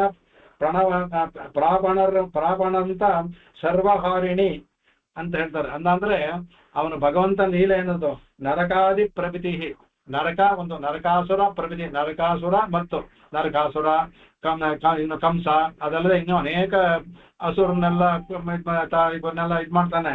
ಪ್ರಭೃತಿ ಎಲ್ಲರನ್ನೂ ಸಹ ಪ್ರಕಾರ ಪರಪರ್ಯಂತ ಸರ್ವಸ್ವಹಾರಿಣಿ, ಎಲ್ಲರನ್ನೂ ನಿರಸನ ಮಾಡಿದಂತಹ ಮಾಡಿ ಇದು ಒಂದು ಮಾಡ್ಬಿಟ್ಟು ಏನ್ ಮಾಡ್ದ. ಆಮೇಲೆ ಇನ್ನೊಂದೇನು ಅಂದ್ರೆ ಶ್ರೀಧಾಮಾದಿ ಪರಮರಕ್ತ ಮಹಾವೈಭವಕಾರಿಣಿ ಷೋಡಶಸಹಸ್ತ್ರೀ ದಿವ್ಯ ರೂಪಧಾರಿಣಿ ಅಂದ್ರೆ ಧಾಮಾದಿಗಳಿಗೆ ಅಂದ್ರೆ ಶ್ರೀಧಾಮ ಅವರೆಲ್ಲ ಅವ್ರಿಗೆ ಬೇಕಾದವರು, ಕುಚೇಲ ಶ್ರೀಧಾಮ ಅವರೆಲ್ಲರೂ ಸಹ ಅವ್ರಿಗೆ ರಕ್ತರು ಅಂದ್ರೆ ಅನುರಕ್ತರು ಅಂತ ಇವರು. ಅದು ವಿರಕ್ತ ಅಂದ್ರೆ ಬಿಟ್ಟಿರೋದು, ರಕ್ತರು ಭಗನಲ್ಲಿ ಅನುರಕ್ತರಾಗಿರೋದು, ಮಹಾವೈಭವ ಕಾರಣಿ ಅವರೆಲ್ಲರೂ ಇವನಲ್ಲಿ ಅನುರಕ್ತರಾಗಿರುವಂತ ವೈಭವಪೇತನಾದವನು ಇವನು. ಷೋಡಶಸ್ತ್ರಯಸ್ಸಿ ದಿವ್ಯ ರೂಪಧಾರಿಣಿ, 16,000 ಸ್ತ್ರೀಯರವನಿಗೆ. ಸೊ 16,000 ರೂಪವನ್ನು ಇವನು ಪಡ್ಕೊಂಡಿದ್ದಾನೆ. ಷೋಡಶ ಸಹಸ್ತ್ರೀ ದಿವ್ಯ ರೂಪಧಾರಿಣಿ, ಅವನಿಗೆ 16,000 ಕೃಷ್ಣನಾಗಿ ಅವರ ಎಲ್ಲರೂ ನನ್ನ ಜೊತೆಯಲ್ಲಿ ಕೃಷ್ಣ ಇದ್ದಾನೆ, ಬೇರೆಯವ್ರ ಜೊತೆ ಇಲ್ಲ ಅಂತ ಹೇಳೋತಾರ. ನನ್ನ ಜೊತೆಯಲ್ಲಿ ಮಾತ್ರ ಇದ್ದಾನೆ, ಬೇರೆಯವ್ರ ಜೊತೆ ಇಲ್ಲ ಅಂತ ಎಲ್ಲರೂ ಹೇಳ್ಕೊತಾರೆ. ಆ ಥರ 16,000 ರೂಪವನ್ನು ಧರಿಸುವನು ಅದಕ್ಕೆ. ಆಮೇಲೆ ಅಪರಿಮೇಯ ಗುಣಗರಿಮಣಿ ಮಹಾಮಹಿಮನಿ, ಇವನು ಅಪ್ರಮೇಯ ಅಂತ ನಾನು ಹೇಳ್ದಲ್ಲ ಹಾಗೆ ಇವನು ಅಪರಿಮೇಯ. ಇವನ ಮೇಯ ಅಂದ್ರೆ ಮಾನ ಅಳಿಯೋದು, ಇವನು ಅಪರಿಮೇಯ, ಅಳುವಾಗೆಲ್ಲ ಮೇರೆಯವನು. ಎಂಥದ್ದು ಗುಣಗರಿಮಣಿ, ಭಗವಂತನ ಗುಣಗಳನ್ನು ಎಲ್ಲನೂ ಸಹ ಅಳಿಯೋದಕ್ಕೂ ಸಾಧ್ಯವಿಲ್ಲ ಅಂತಹ ಉಳ್ಳವನು. ಮಹಾಮಹಿಮನಿ, ಅತ್ಯಂತ ಮಹಿಮವುಳ್ಳವನವನು ಅವನಲ್ಲಿ. ಆಮೇಲೆ ನಾರದ ಮಾರ್ಕಂಡೇಯಾದಿ ಮಹಾಮುನಿ ನಿಗುಣ ಸ್ತುತೆ, ಇವನ್ನ ಯಾರು ಹಾರಿದವರು? ಮಾರ್ಕಂಡೇಯಾದಿಗಳು, ನಾರದ ಮುಂತಾದವರಿಂದ ಸ್ತೋತ್ರ ಮಾಡಲ್ಪಡುವವನು ಗುಣಿಸ್ತುತೆ. ಆಮೇಲೆ ವೈಕಥಂ ವಿವೇಕಿನೋಪಿ ಮನುಷ್ಯ ಬುದ್ಧಿ ಜೀವ ಬುದ್ಧಿ ವೇತ್ತಿ ಅರ್ಜುನ ಶಂಕಾ ಅಪನೀನಿಷುರಾಹ ಅನ್ಬಿಟ್ಟು ಭಗವಾನ್ ಇತಿ ಅಂತ ಅದನ್ನ ಹೇಳ್ತಾರೆ. ಇಂತಹ ನಿನ್ನ ಭಗವಂತ ನಿನ್ನ ಒಂದು ಮನುಷ್ಯ ಆಗಾದಲ್ಲಿ ಬಂದಲ್ಲ, ಇದರಿಂದ ಇಲ್ಲಿವರು ಅವಿವೇಕಿಗಳು ಮತ್ತೆ ಮನುಷ್ಯ ಬುದ್ಧಿ ಜೀವ ಬುದ್ಧಿಗಳು. ನಾವೆಲ್ಲ ಮನುಷ್ಯ ಬುದ್ಧಿಯವರು. ನಮ್ಗೆ ಯಾರ ಭಗವಂತ ಬಂದರೆ ನಮಗೆ ಅವ್ರು ಭಗವಂತ ಬಿಟ್ಟು ಬೇರೆ ಎಲ್ಲ ತೋರುತ್ತೆ. ಯಾವ ನಾಟಕ ಕಂಪನಿ ಎಲ್ಲಿದ್ದಾನೆ, ಇದೇನೋ ಈ ಥರದ್ದು ಯಾವ ಕಾಂಪಿಟೇಷನ್ ಹೋಗಿದ್ರೆ ಈ ಥರ ಭಗವಂತನೇ ಬಂದ್ರು ನಾವು ಬುದ್ಧಿ ಭಗವಂತ ಅನ್ನೋದಿಲ್ಲ, ಆ ಥರ ಹೋಗುತ್ತೆ. ಹಾಗಿದ್ರೆ ಈ ಅರ್ಜುನ ನಿಷಾದ ಇದೆಯಲ್ಲ, ಅವನ ನಿಷಾದನ ಭಗವಂತ ದೂರ ಮಾಡ್ತಾನೆ. ಅದಕ್ಕೆ ಅರ್ಜುನ ಆಶಂಕ ಅಪನೀಷು ರಾಹ ಭಗವಾನ್ ಇತಿ. ಆ ಅವಿವೇಕಿಗಳ ಮೂರ್ಖರಿಗೆ ಯಾತರ ತಾನೇ ಹೇಗ್ ತಾನೇ ತಿಳಿಬೇಕು ನಿನ್ನ ಈ ವೈಭವ. ಅವರೇನ ಅರ್ಥ ಏನಂದ್ರೆ ಬೇರೆ ಏನಿಲ್ಲದೆ ಇದ್ರು ಅರ್ಜುನನ ಅವನ ಸಂದೇಹವನ್ನು ದೂರ ಮಾಡಿದೆಯಲ್ಲ, ಅದಾದ್ರೂ ತಿಳಿಬೇಕಾಗಿತ್ತು. ಅದನ್ನೂ ತಿಳ್ಕೊಳ್ಳೋ ಯೋಗ್ಯತೆ ಇಲ್ಲ ನಮಗೆ ಅಂತ ತಮ್ಮನ್ನು ಹೇಳ್ತಾರೆ. ಅದನ್ನೂ ತಿಳ್ಕೊಳ್ಳೋ ಯೋಗ್ಯತೆ ನಮ್ಗಿಲ್ಲ. ಬೇರೆ ಏನಿಲ್ಲದೆ ಇದ್ರು ಅರ್ಜುನ ನಾನು ಯುದ್ಧ ಮಾಡೋದಿಲ್ಲ ಅನ್ನೋದಂತ ಯುದ್ಧ ಮಾಡ್ತೀನಿ, ನಂಗೆ ಸಂದೇಹ ಹೋಯ್ತು ಅಂತ ಹೇಳಿ ಮಾಡ್ಸದ್ನಲ್ಲ, ಅದನ್ನಾದ್ರೂ ತಿಳ್ಕೊಬೇಕಿತ್ತು. ಅದನ್ನೂ ತಿಳ್ಕೊಳ್ಳಿಲ್ಲ ಅನ್ಬಿಟ್ಟು ಹೇಳ್ತಾರೆ. ಇದು ಭಗವಾನ್ ಅನ್ಬಿಟ್ಟು ಅಂತ ಭಗವಂತ ನಿನ್ನನ್ನ ಇತಿ ಅಂದ್ಬಿಟ್ಟು ಮುಗಿಸ್ತಾರೆ. ಎಲ್ಲವೂ ಸಂಬೋಧನೆ ಎಷ್ಟು ಅದ್ಭುತವಾಗಿ ವರ್ಣನೆ ಮಾಡಿದ್ದಾರೆ ನೋಡಿ. ಅದಕ್ಕೆ ಅದನ್ನ ಹೇಳ್ತಾರೆ. ಅದಕ್ಕೆ ಅನೇಕವಾಗಿ ಇವರ ವಿಷಯದಲ್ಲಿ ಆ ಕಾಲದಿದ್ದಂತ ಅನೇಕ ವಿದ್ವಾಂಸರು ಅನೇಕ ವಿದ್ವಾಂಸರು ಮಧುಸೂದನ ಸರಸ್ವತಿ ಬಗ್ಗೆ ಒಂದು ಮಾತನ್ನು ಹೇಳ್ತಾರಂತೆ. ಸ್ವಲ್ಪ ಇದು ಉತ್ಪ್ರೇಕ್ಷೆ ಆದ್ರೂ ಅವ್ರನ್ನ ಕೊಂಡಾಡಕ್ಕೆ ಹೇಳುವಂತಹದ್ದು ಮಾತು. ಅವ್ರು ಹೇಳ್ತಾರಂತೆ, ಮಧುಸೂದನ ಸರಸ್ವತ್ಯಾಹ ಪಾರಂ ವೇತ್ತಿ ಸರಸ್ವತಿ, ಸರಸ್ವತ್ಯಾಹ ಪರಂ ವೇತ್ತಿ ವೈ ಮಧುಸೂದನ. ಮಧುಸೂದನ ಸರಸ್ವತಿ ಹೆಸರು ಇವರು. ಮಧುಸೂದನ ಸರಸ್ವತಿಯ ಪಾರಂ, ಅವರ ಯೋಗ್ಯತೆ ಅಂದ್ರೆ ಅವರ ಕವಿತಾ ಸಾಮರ್ಥ್ಯ, ಅವರ ಯೋಗ್ಯತೆ, ಅದನ್ನ ಸರಸ್ವತಿ ವೇತ್ತಿ, ವಾಣಿ, ಅವಳು ವಾಣಿಗೆ ಎಲ್ಲ ಇದ್ದಲ್ಲ, ಅವಳು ತಿಳ್ಕೊಂಡಿದ್ದಾಳಂತೆ ಇವರ ಎಲ್ಲೆ ಎಷ್ಟು, ಇವರ ಒಂದು ಪಾಂಡಿತ್ಯದ ಎಲ್ಲೆ, ಇವರ ಭಕ್ತಿ ಎಲ್ಲೆಯನ್ನ ಸರಸ್ವತಿ ತಿಳ್ಕೊಂಡಿದ್ದಾಳೆ. ಅದೇ ತರ ಸರಸ್ವತ್ಯ ಪರಂ ವೇತ್ತಿ ವೈ ಮಧುಸೂದನ, ಅದೇ ತರ ಸರಸ್ವತಿಯ ಪರದ ಪಾರಂ, ಅವಳ ಇದು ಎಷ್ಟು ಇದೆ ಅವಳಿಗೆ ವಿದ್ಯೆ ಅಂತ ಮಧುಸೂದನ ಸರಸ್ವತಿ ತಿಳ್ಕೊಂಡಿದ್ರು. ಅಂದ್ರೆ ಅರ್ಥ ಏನಂದ್ರೆ, ಇಲ್ಲಿ ಒಂದು ಸರಸ್ವತಿಯನ್ನು ತಿಳ್ಕೋಬೇಕಾದ್ರೆ ಎಷ್ಟು ವಿದ್ಯೆ ತಿಳ್ಕೋಬೇಕು ಅಂದ್ರೆ ಅಷ್ಟೇ ವಿದ್ಯೆ ಇವ್ರಿಗೂ ತಿಳಿದಿರಬೇಕು. ಅಂದ್ರೆ ಇದು ಉತ್ಪ್ರೇಕ್ಷೆಯಿಂದ ಸರಸ್ವತಿ ಎಲ್ಲ ತಿಳಿದಂತಲ್ಲ, ಅಷ್ಟು ಅಂತ. ಅದರಿಂದ ಅವಳ ಸರಸ್ವತಿಯ ಎಲ್ಲೆಯನ್ನ ಇವರು ತಿಳ್ಕೊಂಡಿದ್ರು. ಇವರ ಎಲ್ಲೆಯನ್ನು ಸರಸ್ವತಿ ತಿಳ್ಕೊಳ್ಳೋದು ಆಶ್ಚರ್ಯವಲ್ಲ. ಸರಸ್ವತಿಯ ಪರದ ಎಲ್ಲೆಯನ್ನು ಸಹ ಇವರು ತಿಳ್ಕೊಂಡಿದ್ರು. ಅಂದ್ರೆ ಅಷ್ಟು ಪಾಂಡಿತ್ಯರು ಅಂತ ಹೇಳೋದಕ್ಕೆ ಇದು ಹೊಗಳೋದಕ್ಕೆ ಉಪಮೇಯ. ಇದು ಹೊಗಳಿಗೆ ಸರಸ್ವತಿಯನ್ನ ಕಮ್ಮಿ ಮಾಡಬೇಕು, ಅವ್ರಿಗಿಂತ ಇವ್ರ ಮೇಲು ಖಂಡಿತ ಅವರಲ್ಲ, ಅವರಾಗಿ ಹೇಳ್ಕೊಂಡಿದ್ದಲ್ಲ. ಬೇರೆ ವಿದ್ವಾಂಸರು ಮಧುಸೂದನ ಸರಸ್ವತಿಗಳ ಪಾಂಡಿತ್ಯಕ್ಕೆ ಹೇಳುವಂತಹದ್ದು ಅಂದ್ಬಿಟ್ಟು ಅಂತ. ಇದನ್ನ ಹೇಳಬೇಕು ಅನ್ನಿಸ್ತು. ನೋಡಿದೆ ಬಹಳ ಕಠಿಣವಾದ ಪದಗಳು ಒಂದಕ್ಕೊಂದಕ್ಕೆ ಸೇರಿಸ್ಬಿಟ್ಟಿದ್ದಾರೆ. ಅದು ಪದಗಳು ಅರ್ಥವಾಗಿ ಬರದೇ ಇದ್ದಂದ್ರೆ ಓದಕ್ಕೆ ಆಗುದಿಲ್ಲ, ಮುಂದಕ್ಕೆ ನಿಂತೋಗ್ಬಿಡುತ್ತೆ. ಅದು ಪದಗಳು ತಿಳಿದ್ರೆ ಸಂಧಿ ಬಿಡಿಸ್ಕೊಂಡು ಹೋಗ್ಬೋದು. ಎಲ್ಲ ಸಮಸ್ತ ವಾಕ್ಯಗಳು ನಾನು ಬಿಡಿಸಿ ಹೇಳಿದೆ, ಅಷ್ಟು ಒಂದೇ ವಾಕ್ಯದಲ್ಲಿ ಹೇಳಿದ್ದಾರೆ ಅವರು. ಇನ್ನು ಮುಂದಿನ ಶ್ಲೋಕಕ್ಕೆ ಹೋಗೋಣ.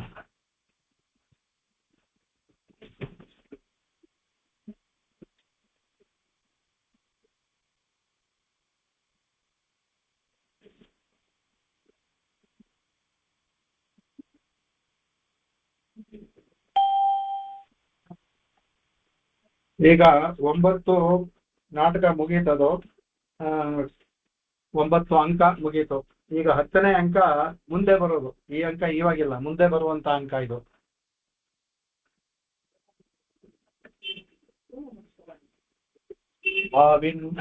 ನಮಸ್ಕಾರ.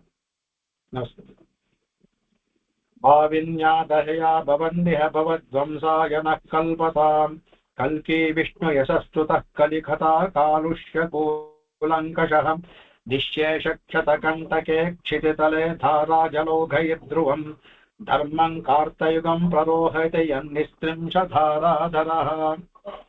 ಮುಂದೆ ಬರುವಂತಹ ಅವತಾರ, ಕಲಿಯುಗದ ಕಡೆಯಲ್ಲಿ ಅಂತ್ಯದಲ್ಲಿ ಬರುವಂತಹ ಅನ್ಬಡ ಕಡೆಗೆ ನಿಸ್ತ್ರಿಂಶಧಾರಾಧರಃ. ಅಲ್ಲಿ ಅಂದ್ರೆ ನಿಸ್ತ್ರಿಂಶ ಧಾರಾದ 2 ಖಡ್ಗೆ ಪರ್ಯಾಯ ಪದಗಳು. ಯಾವ ನಿಸ್ತ್ರಿಂಶ ಧಾರಾದರ, ಯಾವ ಕಲ್ಕಿಯ ಖಡ್ಗ ಅನ್ನೋದಕ್ಕೆ ಧಾರಾದ, ಅವಾಗ ನಿಸ್ತ್ರಿಂಶ ಅನ್ನೋದು ಖಡ್ಗ ಅಂತ ಮಾಡಿದ್ರೆ ಧಾರಾದರವನ್ನ ಮೇಘ ಅಂತ ಮಾಡಬೇಕು. ಧಾರಾದರಕ್ಕೆ ಖಡ್ಗ ಅಂತಾನೂ ಅರ್ಥ ಇದೆ, ಮೇಘ ಅಂತಾನೂ ಅರ್ಥ ಇದೆ. ಇಲ್ಲಿ ಆ ಖಡ್ಗ ಅನ್ನೋ ಮೇಘ, ಹೇಗೆ ಮೇಘ ಬಂದು ಮಳೆ ಬಂದು ಕೊಚ್ಚಿ ಎಲ್ಲಾನು ಕೊಚ್ಚಿ ಹೋಗ್ಬಿಡುತ್ತೋ ಧಾರಾಕರಸು, ಅದರ ಆ ಕಲ್ಕಿಯ ಭಗವಂತನ ಖಡ್ಗ ಅನ್ನೋ ಮೇಘ ನಿಶ್ಶೇಷ ಕ್ಷತ ಕಂಟಕೆ. ಈ ಭೂಮಿಯಲ್ಲಿ ಬರ್ತಾ ಏನಾಗುತ್ತೆ, ಕಲಿಯುಗದಲ್ಲಿ ಬಹಳ ಈಗಲೇ ನೋಡ್ತಾ ಇದೀವಲ್ಲ ನೋಡಿ, ಎಷ್ಟೊಂದು ಈಗ ಸನಾತನ ಧರ್ಮ ಬಹಳ ಇದಾಗಿದೆ, ಅನ್ಯ ಧರ್ಮಗಳೇ ಮೇಲೆ ಹೋಗ್ತಾ ಇದೆ. ಯಾರಾದ್ರೂ ಸನಾತನ ಕಾಪಾಡ್ತೀವಿ ಅಂತ ನೋಡಿ ಎಷ್ಟೊಂದು ಈಗಲೇ ನೋಡ್ತಾ ಇದೀವಿ, ಎಷ್ಟೊಂದು ತೊಂದರೆಗಳು ಇದೆಲ್ಲ ಬರ್ತಾ ಇದೆ. ಅದೇನ ಬರ್ತಾ ಏನಾಗುತ್ತೆ ಅಂದ್ರೆ ಎಲ್ಲರೂ ಅಂದ್ರೆ ಯಾರ್ಯಾರಿರ್ತಾರೋ ಎಲ್ಲರೂ ಸಹ ಕೆಟ್ಟವರೇ ಆಗ್ತಾರೆ, ದುಷ್ಟರೇ ಆಗ್ಬಿಡ್ತಾರೆ. ಅಲ್ಲೆಲ್ಲಿ ತುಂಬಾ ಕೆಲವರು ಮಾತ್ರ ಇದಾರು, ಬಹಳ ಕಮ್ಮಿ ಅವರು ಮೈನಾರಿಟಿ ಅಂತ ಹೇಳ್ತಾರೆ, ತುಂಬಾ ಕಮ್ಮಿ ಜನ ಮಾತ್ರ ಇರ್ತಾರೆ. ಬಹಳ ಜನ ಎಲ್ಲರೂ ಸಹ ರಾಕ್ಷಸಿ ವೃತ್ತಿಯಲ್ಲಿ ತೊಡಗಿ ಎಲ್ಲರೂ ಸಹ ಈ ಮ್ಲೇಚ್ಛ ಧರ್ಮವನ್ನೇ ಅನುಕರಣೆ ಮಾಡಿ ಎಲ್ಲವನ್ನೂ ಮಾಡ್ಕೊಂಡು ಹೋಗ್ತಾರೆ. ಅವಾಗೇನಾಗುತ್ತೆ, ಅತ್ಯಂತ ದುಷ್ಟಪೂರ್ಣರಾಗ್ತಾರೆ. ಎಲ್ಲ ಕಲಿಯುಗದಲ್ಲಿ ಜನರೆಲ್ಲ ಅತ್ಯಂತ ದುಷ್ಟಪೂರ್ಣ ಆಗ್ತಾರೆ. ಅವಾಗ ನಿಶ್ಶೇಷ ಕ್ಷತಕಂಟಕೆ, ಆಗ ಖಡ್ಗಧಾರೆ ಒಂದು ಕಲ್ಕಿ ನಿಶೇಷವಾಗಿಂದ ಅವರನ್ನ, ಒಳ್ಳೆಯವರೆಲ್ಲ ಕೆಲವರು ಹಾಗೆ ಅವ್ರು ಇದಾಗ್ತಾರೆ, ನಿಶೇಷವಾಗಿ ಅವ್ರು ಎಲ್ಲರನ್ನೂ ಸಹ ಕ್ಷತಕಂಟಕೆ, ಆ ದುಷ್ಟರನ್ನು ಎಲ್ಲರನ್ನೂ ಸಹ ಕ್ಷಿತಿತಲೆ, ಈ ಭೂಮಿ ಕ್ಷಿತಿ ಅಂದ್ರೆ ಭೂಮಿ, ಈ ಭೂತಲ ಮಾಡ್ತಾನೆ ಧಾರಾಜಲೋಗೈಹಿ, ಅವನ ಕತ್ತಿಯಿಂದ ದಾರಾಜಲೋಗಿ ಅವನ ಕತ್ತಿಯ ತುದಿಯನ್ನು ಪ್ರವಾಹದಿಂದ ಅಂತಾರೆ.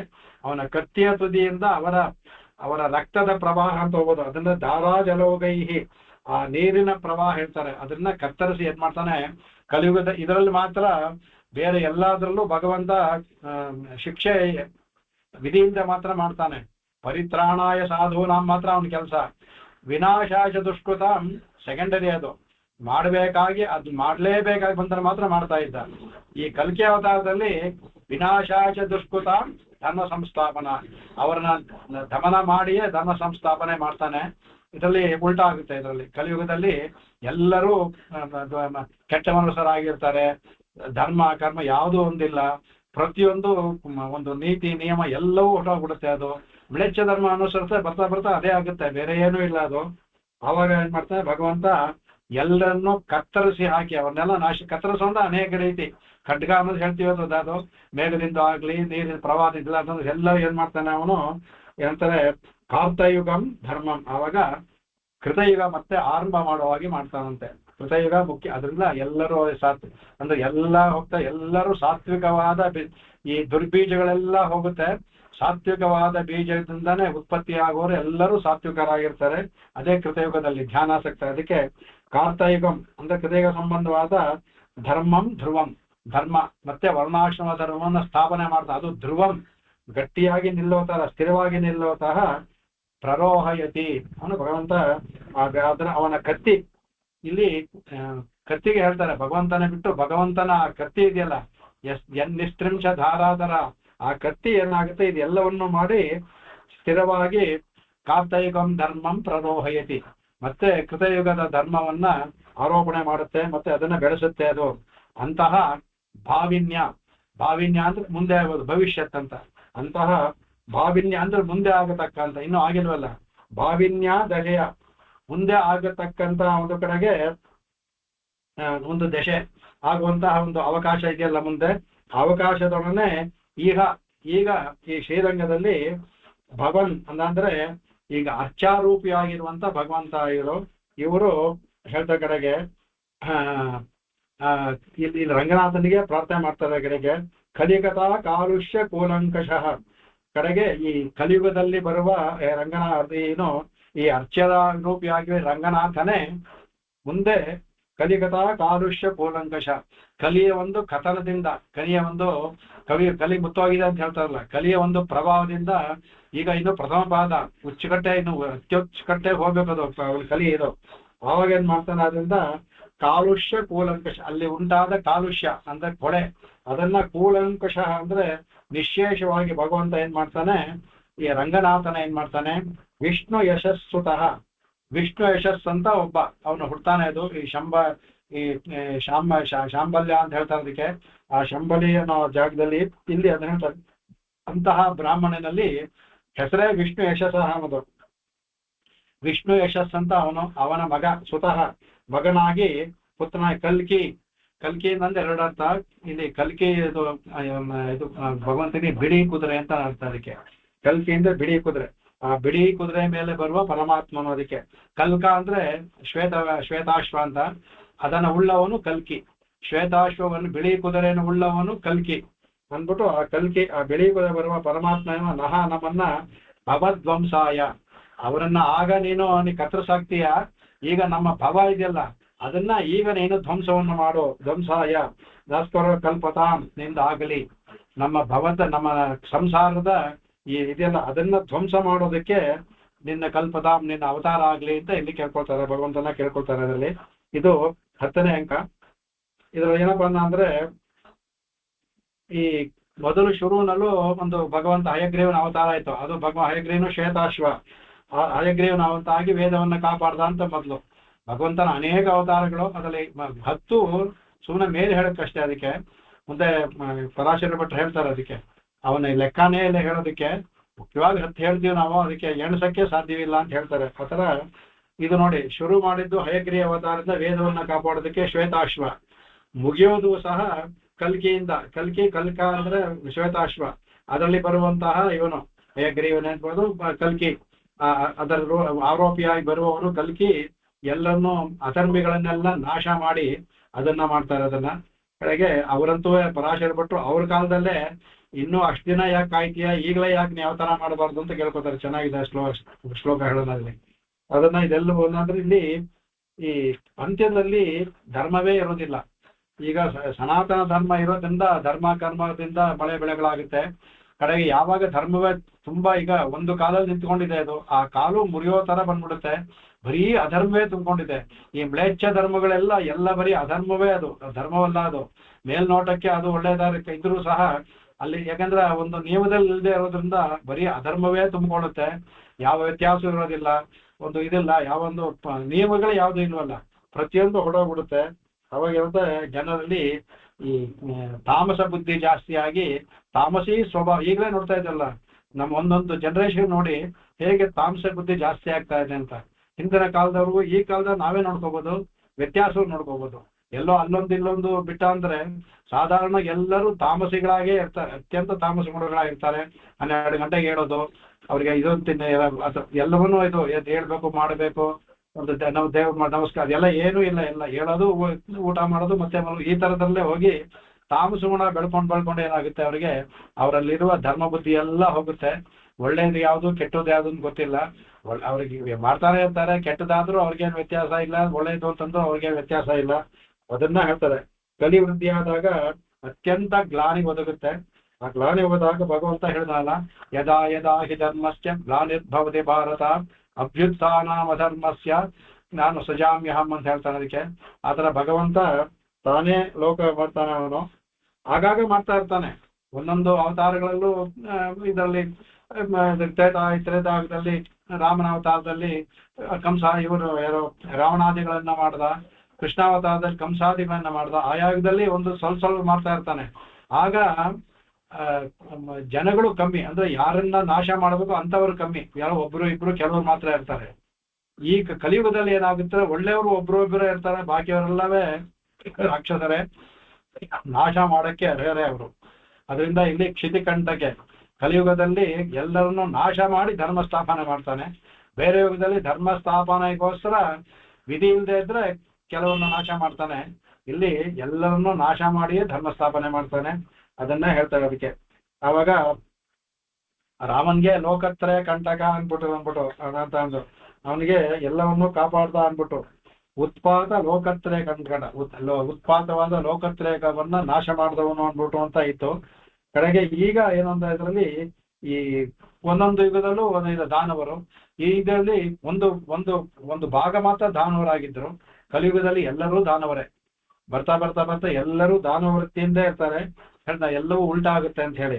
ಹಾಗಾಗಿ ಏನ್ ಮಾಡ್ತಾರೆ, ಭಗವಂತ ಧರ್ಮವನ್ನ ಸ್ಥಾಪಿಸ್ಬೇಕಾದ್ರೆ ಎಲ್ಲರನ್ನೂ ನಾಶ ಮಾಡಬೇಕು. ಎಲ್ಲವನ್ನು ನಾಶ ಮಾಡಿ ಪ್ರಳಯದೆಲ್ಲ ನಶಿಸಿ ಆಗ ಈ ವರ್ಣದಿಂದ ಈ ಬೇಜಿ ಇದಿರುತ್ತಲ್ಲ, ಆ ಬೇಜಿ ಬಿಡಿಸ್ತಾನಂತೆ, ಬೀಜಗಳನ್ನೆಲ್ಲ ಬಿಡಿಸ್ತಾನಂತೆ. ಎಲ್ಲವೂ ಸಹ ವರ್ಣ ಸಂಕರ ಅದು ಇದೆಲ್ಲ ಆಗಿ ಇಲ್ಲ ಅಲ್ಲಿ ಹೋಗಿ ಇದಾಗಿರ್ತಲ್ಲ, ಎಲ್ಲವನ್ನು ಬಿಡಿಸಿ ಮತ್ತೆ ಚಾತುರ್ವರ್ಣ ಮತ್ತೆ ಸೃಷ್ಟಿ ಮಾಡಿ ನಡೆಯೋ ತರ ಭಗವಂತ ಮಾಡ್ತಾನೆ ಅದನ್ನ. ಅದಕ್ಕೆ ಏನಂದ್ರೆ ಅವನ ಶ್ವೇತಾಶ್ವದ ಖಡ್ಗವೇ ಬೇಕು ಅವನಿಗೆ. ಆ ಖಡ್ಗದಿಂದ ಕೃತಯುಗದ ಬೀಜಾಂಕುರವಾಗುತ್ತೆ. ಯಾವ ಇದು ಈ ಗೆಡ್ಡೆ ಹೋಗಿರುತ್ತೋ, ಈ ಕ್ಯಾನ್ಸರ್ ಇದೀಗ, ಈ ಕ್ಯಾನ್ಸರ್ ಗೆಡ್ಡೆಯನ್ನ ನಾಶ ಮಾಡಿ ಹೊಸದಾಗಿ ಒಂದು ಬೀಜಾಂಕುರವನ್ನ ಭಗವಂತ ಮಾಡ್ತಾನೆ. ಆ ಬೀಜಾಂಕುರದಿಂದ ಕೃತಯುಗ ಶುರುವಾಗುತ್ತೆ ಅಲ್ಲಿಂದ ಅಂತ ಹೇಳ್ತಾ ಕಡೆಗೆ. ಈಗ ಹಿಂದಿನ ಯಾವಾಗ್ಲೂ ಹೇಳ್ತಾ ಇದಕ್ಕೆ ಹಿಂದಿನ ಅವತಾರಗಳನ್ನ ವರ್ಣನೆ ಸುಲಭ. ಯಾಕಂದ್ರೆ ಎಲ್ಲರೂ ನೋಡಿದ್ದಾರೆ, ನೋಡಿದವರು ಋಷಿಗಳು ಮುನಿಗಳು ಪುರಾಣಗಳಲ್ಲಿ ಬರ್ತಿದ್ದಾರೆ. ಅದನ್ನ ಇಟ್ಕೊಂಡು ಸುಲಭ ಹೇಳ್ಬೋದು. ಮುಂದೆ ಆಗೋ ಅವತಾರ ಅದಕ್ಕೂ ನಾವು ಪುರಾಣಕ್ಕೆ ಹೋಗ್ಬೇಕು. ವಿಷ್ಣು ಪುರಾಣ ಎಲ್ಲಾ ಪುರಾಣಗಳಲ್ಲಿ ಹೇಳಿಲ್ಲ, ಅದನ್ನ ಇಟ್ಕೊಂಡೆ ನಾವು ಊಹೆ ಮಾಡ್ಕೋಬೇಕು. ಅವರಿಗೆ ಮನಸ್ಸಿಗೆ ತೋರಿಸಿದ್ದನ್ನ ಮಾಡ್ಬೇಕು ಅದನ್ನ. ಹಾಗಾಗಿ ಇದನ್ನ ವರ್ಣನೆ ಮಾಡೋದು ಕಷ್ಟ. ಈ ತರನೇ ಇರ್ತಾನೆ ಅಂತ ಹೇಳೋದ್ ಕಷ್ಟ.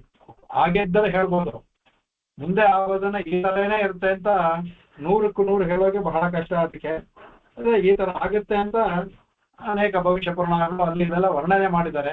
ಆ ವರ್ಣನೆ ಇಟ್ಕೊಂಡು ನಾವು ಹೇಳ್ಬೇಕಾದವರ ಅಂತಂದ್ರೆ ಇದು ಕಡೆ ಹೇಳ್ತಾರೆ. ಇಲ್ಲಿ ನಾವು ಭವಿಷ್ಯತ್ ಕಾಲವನ್ನು ಭೂತಕಾಲವಾಗಿ ಮಾಡಿಕೊಂಡು ವರ್ಣನೆ ಮಾಡ್ಬೇಕು. ಹಿಂದೆ ಆಗಿದ್ದು ತಿಳ್ಕೊಂಡು ಈ ತರ ಅನೇಕ ಕಲಿಕೆ ಯಾವ ತರ ಆಗಿದೆಯಲ್ಲ, ಭವಿಷ್ಯತ್ ಕಾಲವನ್ನು ಭೂತಕಾಲವನ್ನಾಗಿ ಇಟ್ಕೊಂಡು ನಾವು ವರ್ಣನೆ ಮಾಡಬೇಕು ಅಂತ ಇದರಲ್ಲಿ ಮಾಡ್ತಾರೆ. ಆವಾಗ ಎಲ್ಲವೂ ಅದಕ್ಕೆ ಭವನ್ ಅಂತ ಪದವನ್ನು ಹಾಕೋದು ಅದಕ್ಕೆ. ಅದನ್ನ ಅಂದ್ರೆ ಈಗ ಆಗಿದೆಯೋ ಅನ್ನೋ ಥರ ಇದು ಅಂದರೆ ಮುಂದೆ ಆಗೋದೆ ಈಗ ನಡೆಯುತ್ತೋ ಅನ್ನೋ ಥರ ಅವನು ವಿಷ್ಣು ಯಶಸ್ಸು ಬರ್ತಾನೆ. ಆ ವಿಷ್ಣು ಯಶಸ್ಸಿಗೂ ಹೇಳ್ತಾರೆ ಯಾವುದಕ್ಕೆ ಹೆಸರು ಅವನಿಗೆ, ಅಲ್ಲೂ ಸಹ ಭಗವಂತನೇ ವಿಷ್ಣುವಿನೇ, ಅವನ ಹೆಸರುಳ್ಳವನೇ. ಅವನಿಗೆ ಹೇಳ್ತಾನೆ ಮಹದ್ಯಶಃ ಅಂದ್ಬಿಟ್ಟು, ಭಗವಂತನ ಹೆಸರು ಅದಕ್ಕೆ ತಸ್ಯ ನಾಮ ಮಹದ್ಯಶಃ ಅಂತ ಬರ್ತಲ್ಲ, ಅವನ ಹೆಸರೇ ಯಶಸ್ಸು. ಅದಕ್ಕೆ ಅಂತಹ ವಿಷ್ಣು ಯಶಃ, ಅವನ ಮಗನಾಗಿ ವಿಷ್ಣು ಯಶಸ್ಸುತ, ಅವನು ಕಲ್ಕಿ ಅವನು ಬರ್ತಾನೆ. ಅದಕ್ಕೆ ಅಲ್ಲಿ ಸ್ವಾಮಿ ಇದ್ರಲ್ಲಿ ಹೇಳ್ತಾರೆ, ರಘುವೀರ ಗದ್ಯದಲ್ಲಿ ಹೇಳ್ತಾರೆ, ರಾಮನ ಅವತಾರ ಯಾವತ್ತಿತ್ತು ಅಂದ್ರೆ ಅವನು ತ್ರೇತಾಯುಗ, ಅವನು ಆದ್ರೂ ಸಹ ತ್ರೇತಾಯುಗ ಪ್ರವರ್ತಿತ ಕಾರ್ತಯುಗ ವೃತ್ತಾಂತ ಅಂತ. ತ್ರೇತಾಯುಗದಲ್ಲಿ ಪ್ರವರ್ತವಾಗ್ತಾನೆ, ಆದ್ರೂ ಅವನ ಆಳ್ವಿಕೆ ಕೃತಯುಗ ತರ ಇತ್ತು ಅಂತ, ಕಾರ್ತಯುಗ ವೃತ್ತಾಂತ ಅಂದ್ಬಿಟ್ಟು ಅವನ ತ್ರೇತಾಯುಗವನ್ನು ಕೃತಯುಗವನ್ನಾಗಿ ಮಾಡಿಬಿಟ್ಟ ರಾಮ. ಅವನ ಆಳ್ವಿಕೆ ಆ ಥರದ್ದು ಎಲ್ಲ ಧರ್ಮದಲ್ಲಿತ್ತು ಅಂದ್ಬಿಟ್ಟು ಅಂತ ಹೇಳ್ತಾರೆ. ಇಲ್ಲಿ ಕಲ್ಕಿಯ ಅಲ್ಲಿ ಕಲ್ಕಿಯು ಸಹ ಅದೇ ತರ ಮಾಡ್ತಾನೆ. ಇವನು ಕಲ್ಗಿಯು ಬಂದು ಕಡೆ ಏನ್ ಮಾಡ್ತಾನೆ, ಕಲ್ಗಿ ಬಂದು ಕಾರ್ತಯುಗ ವೃತ್ತಾಂತನಾಗ್ತಾನೆ. ಅವನು ಕಲಿಯುಗವಾದರೂ ಸಹ ಇವನು ಇವನು ಸಹ ಕಲಿಯುಗ ಮೊದಲನೇ ಯುಗವಾದಂತ ಕೃತಯುಗ ವೃತ್ತಾಂತನಾಗ್ತಾನೆ ಇವನು ಸಹ ಅಂದ್ಬಿಟ್ಟು ಹೇಳ್ತಾರೆ. ಇದರಲ್ಲಿ 2-3 ಇವರು ಹೇಳಿದಂತ ಅನುಭವಿಸೋಣ. ಯಾರು ಪರಾಶರ ಭಟ್ಟರು ಒಂದು ಅನುಭವಿಸಿದ್ದಾರೆ, ಅದನ್ನು ನೋಡ್ಕೊಳ್ಳೋಣ. ಅದಕ್ಕೆ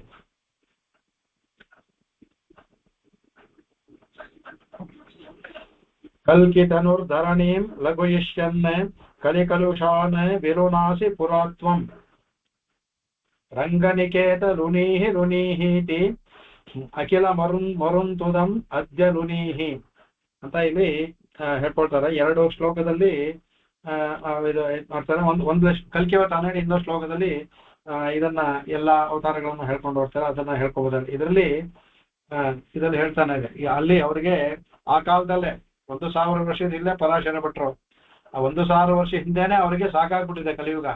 ಈಗಾಗಿದ್ರೆ ಏನ್ ಹೇಳ್ತಾ ಇದ್ರು ಗೊತ್ತಿಲ್ಲ. ಆಗ ಎಲ್ಲ ಧರ್ಮ ಎಲ್ಲವೂ ಇತ್ತು, ಇನ್ನೂ ಇತ್ತು, ಎಲ್ಲ ಧರ್ಮದಲ್ಲೇ ಇದ್ರು. ಅವಾಗ ಆ ವರ್ಣಾಶ್ರಮಗಳೆಲ್ಲ ಚೆನ್ನಾಗಿ ನೋಡ್ಕೊಳ್ತು ಅಂತ. ಇದ್ರಲ್ಲೇನೆ ಆಗ ಕೆಲವು ಆಗದಿದ್ದಂತ ಕೆಲವು ದುಷ್ಕೃತ್ಯಗಳು ನೋಡಿ ಮನಸ್ಸು ಅವರಿಗೆ ಶಿವರೋಗಿತ್ತು. ಹೇಳ್ತಾರೆ ರಂಗನಿಕೇತ ಹೇಳ್ತಾರೆ. ಆಗ ಹಂಗೆ ಶ್ರೀರಂಗದಲ್ಲಿ ವಾಸ ಮಾಡುವವನೇ ಅಂತ ಅವನಿಗೆ ಹೇಳ್ತಾರೆ. ಕಡೆ ಅವನು ಕಲ್ಕಿತನುಹು ತ್ವಂ, ನೀನು ಮುಂದೆ ಕಲ್ಕಿ ತನುವನ್ನು ಧರಿಸ್ಕೊಳ್ತೀಯ. ತ್ವಂ ಕಲ್ಕಿ ತನುಹು, ನೀನು ಧರಣೀಂ ತರಿಸ್ಕೊಳ್ಳ. ಅದೇ ನೀನೇನ್ ಮಾಡ್ತಾನೆ, ಧರಣೀಂ ಲಘುಯಿಷ್ಯನ್ನೇ, ಭೂಮಿಯನ್ನ ಲಘುವನ್ನ ಮಾಡ್ತೀಯ. ಇವೆಲ್ಲವೂ ಭೂಮಿಗೆ ಭಾರ ಅನ್ನಕ್ಕೆ ದಂಡ ಅಂತ ಗಾದೆ ಹೇಳ್ತಲ್ಲ, ಹಾಗೆ ಎಲ್ಲರೂ ಇಲ್ಲಿರುವಂತ ಜೀವರಾಶಿಗಳು ಭೂಮಿಗೆ ಭಾರವಾಗಿರ್ತಾರೆ. ಯಾಕಂದ್ರೆ ಅಲ್ಲಿ ಅಧರ್ಮಿಗಳು ಬರೀ ಕೆಟ್ಟ ಮಾರ್ಗದಲ್ಲೇ ಇರ್ತಾರೆ. ಅದರಿಂದ ಅವನ್ನೆಲ್ಲ ಮಾಡಿ ಭೂಮಿಯ ಹಗುರವಾಗುತ್ತೆ. ಅವರನ್ನು ಲಘು ಈಶ್ವರನ್ನೇ, ಅವನ್ನು ಭಾರವನ್ನ ಕಳೆದುಕೊಂಡು ಹಗುರವಂತ ಆಗುವಂತ ಮಾಡೋದಕ್ಕೋಸ್ಕರ ಏನ್ ಮಾಡ್ತಾರೆ, ಮಾಡುವನಾಗಿ ಕಲುಷಾನೆ, ಆ ಕಲಿಯುಗದಲ್ಲಿರುವಂತ ಕಲುಷಗಳು ಅಂದ್ರೆ ಎಲ್ಲ ಪಾಪರಾಶಿಗಳು ಎಲ್ಲ ಆಗಿರ್ತಾರೆ. ಅದನ್ನ ಪುರಾ ವಿಲಾನುನಾಸಿ, ಇಲ್ಲಿ ಆ ಪುರ ಅನ್ನುವಾಗ ಇಲ್ಲಿ ಪುರ ಅಂದ್ರೆ ಹಿಂದೆ ಅನ್ಬಿಟ್ಟು ಅಂತ, ಇದನ್ನ ಭೂತಕಾಲದಲ್ಲಿ ಹೇಳ್ತಾರೆ ಅವರು. ಪುರಾ ವಿಲಾನಾಸಿ, ನಿರ್ಮೂಲವಾಗಿಸುವೆ ಅನ್ಬಿಟ್ಟ. ಪುರ ಅಂದ್ರೆ ನಿರ್ಮೂಲನ ಅಂತ ಒಂದು ಅರ್ಥವೂ ಇದೆ, ಭವಿಷ್ಯತ್ ಕಾಲದ ಅರ್ಥವೂ ಅದರಲ್ಲಿ ಬರುತ್ತೆ. ಪುರ ಅಂದ್ರೆ ಮುಂದಕ್ಕೆ ನೀನು ವಿಲಾನಾಸಿ ಮಾಡುವೆ ಅಂತ ಒಂದು ಅರ್ಥ. ಅದಕ್ಕೆ ಹಿಂದೆ ಮಾಡಿದ್ದಾನೆ ಅವನು. ಅದಕ್ಕೆ ಪುರ ಅನ್ನೋದು ಭವಿಷ್ಯದ ಕಾಲವನ್ನು ಸೂಚಿಸುತ್ತೆ ಆ ಪದ. ಪುರ ಅಂದ್ರೆ ಹಿಂದೆ ಭೂತಕಾಲವನ್ನು ಸೂಚಿಸುತ್ತೆ, ಭವಿಷ್ಯತ್ತನ್ನು. ಅದಕ್ಕೆ ಪುರ ವಿಲುನಾಸಿ, ನೀನು ಮುಂದೆ ನಿರ್ಮೂಲನ ಮಾಡುವೆ ಅಂದ್ರೆ ಇನ್ನು ಮುಂದೆ ಭವಿಷ್ಯಕ್ಕೆ ಹೇಳಬೇಕಾರೆ.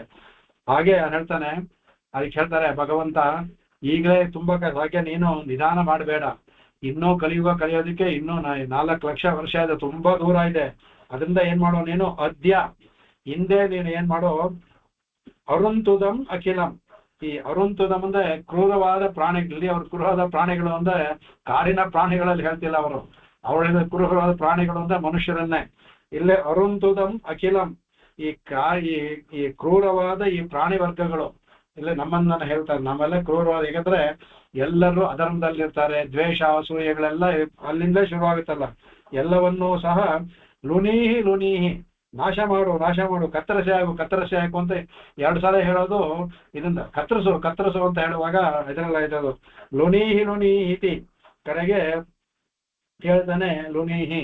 ನಾನು ಕತ್ತರಿಸ್ತೀನಿ ನಾನು ಹೇಳ್ತಾ ಇರಬೇಕಾದ್ರೆ ಕತ್ತರಿಸಿ ಹಾಕಿದೆ ನಾ ಹೇಳ್ಕೊಡು ನೀನು ಋಣೀಹಿ, ಈಗಲೇ ಅವ್ರನ್ನೆಲ್ಲ ಕತ್ತರಿಸಿ ನಮಗೆ ಕೃಪೆಯನ್ನು ಮಾಡು ಅಂತ ಹೇಳ್ತಾರೆ. ಅದಕ್ಕೆ ಇಲ್ಲಿ ಭವಿಷ್ಯತ್ ಕಾಲದ ಅವತಾರವನ್ನು ಮಾಡಿದ್ರು ಅದು ಲೋಕದಲ್ಲಿರುವ ಇನ್ನೂ ನನಗೆ ಕಲಿಯುಗದ ಕಡೆ ಇರುವ ಕಾಲಕ್ಕೆ ಸಾಧ್ಯವಿಲ್ಲ, ಈಗಲೇ ನೀನು ಅವತಾರ ಮಾಡಿ ಇವ್ರನ್ನೆಲ್ಲ ನಾಶ ಮಾಡು ಅಂತ ಅದರಲ್ಲಿ ಕೇಳ್ಕೊಳ್ತಾರೆ ಕಡೆಗೆ. ಇದನ್ನ ಇನ್ನೊಂದಿದೆ, ಅದನ್ನ ಮುಂದಿನ ಶ್ಲೋಕದ ಜೊತೆ ಅದನ್ನ ಹೇಳ್ಕೊಳ್ಳೋಣ. ಅದನ್ನ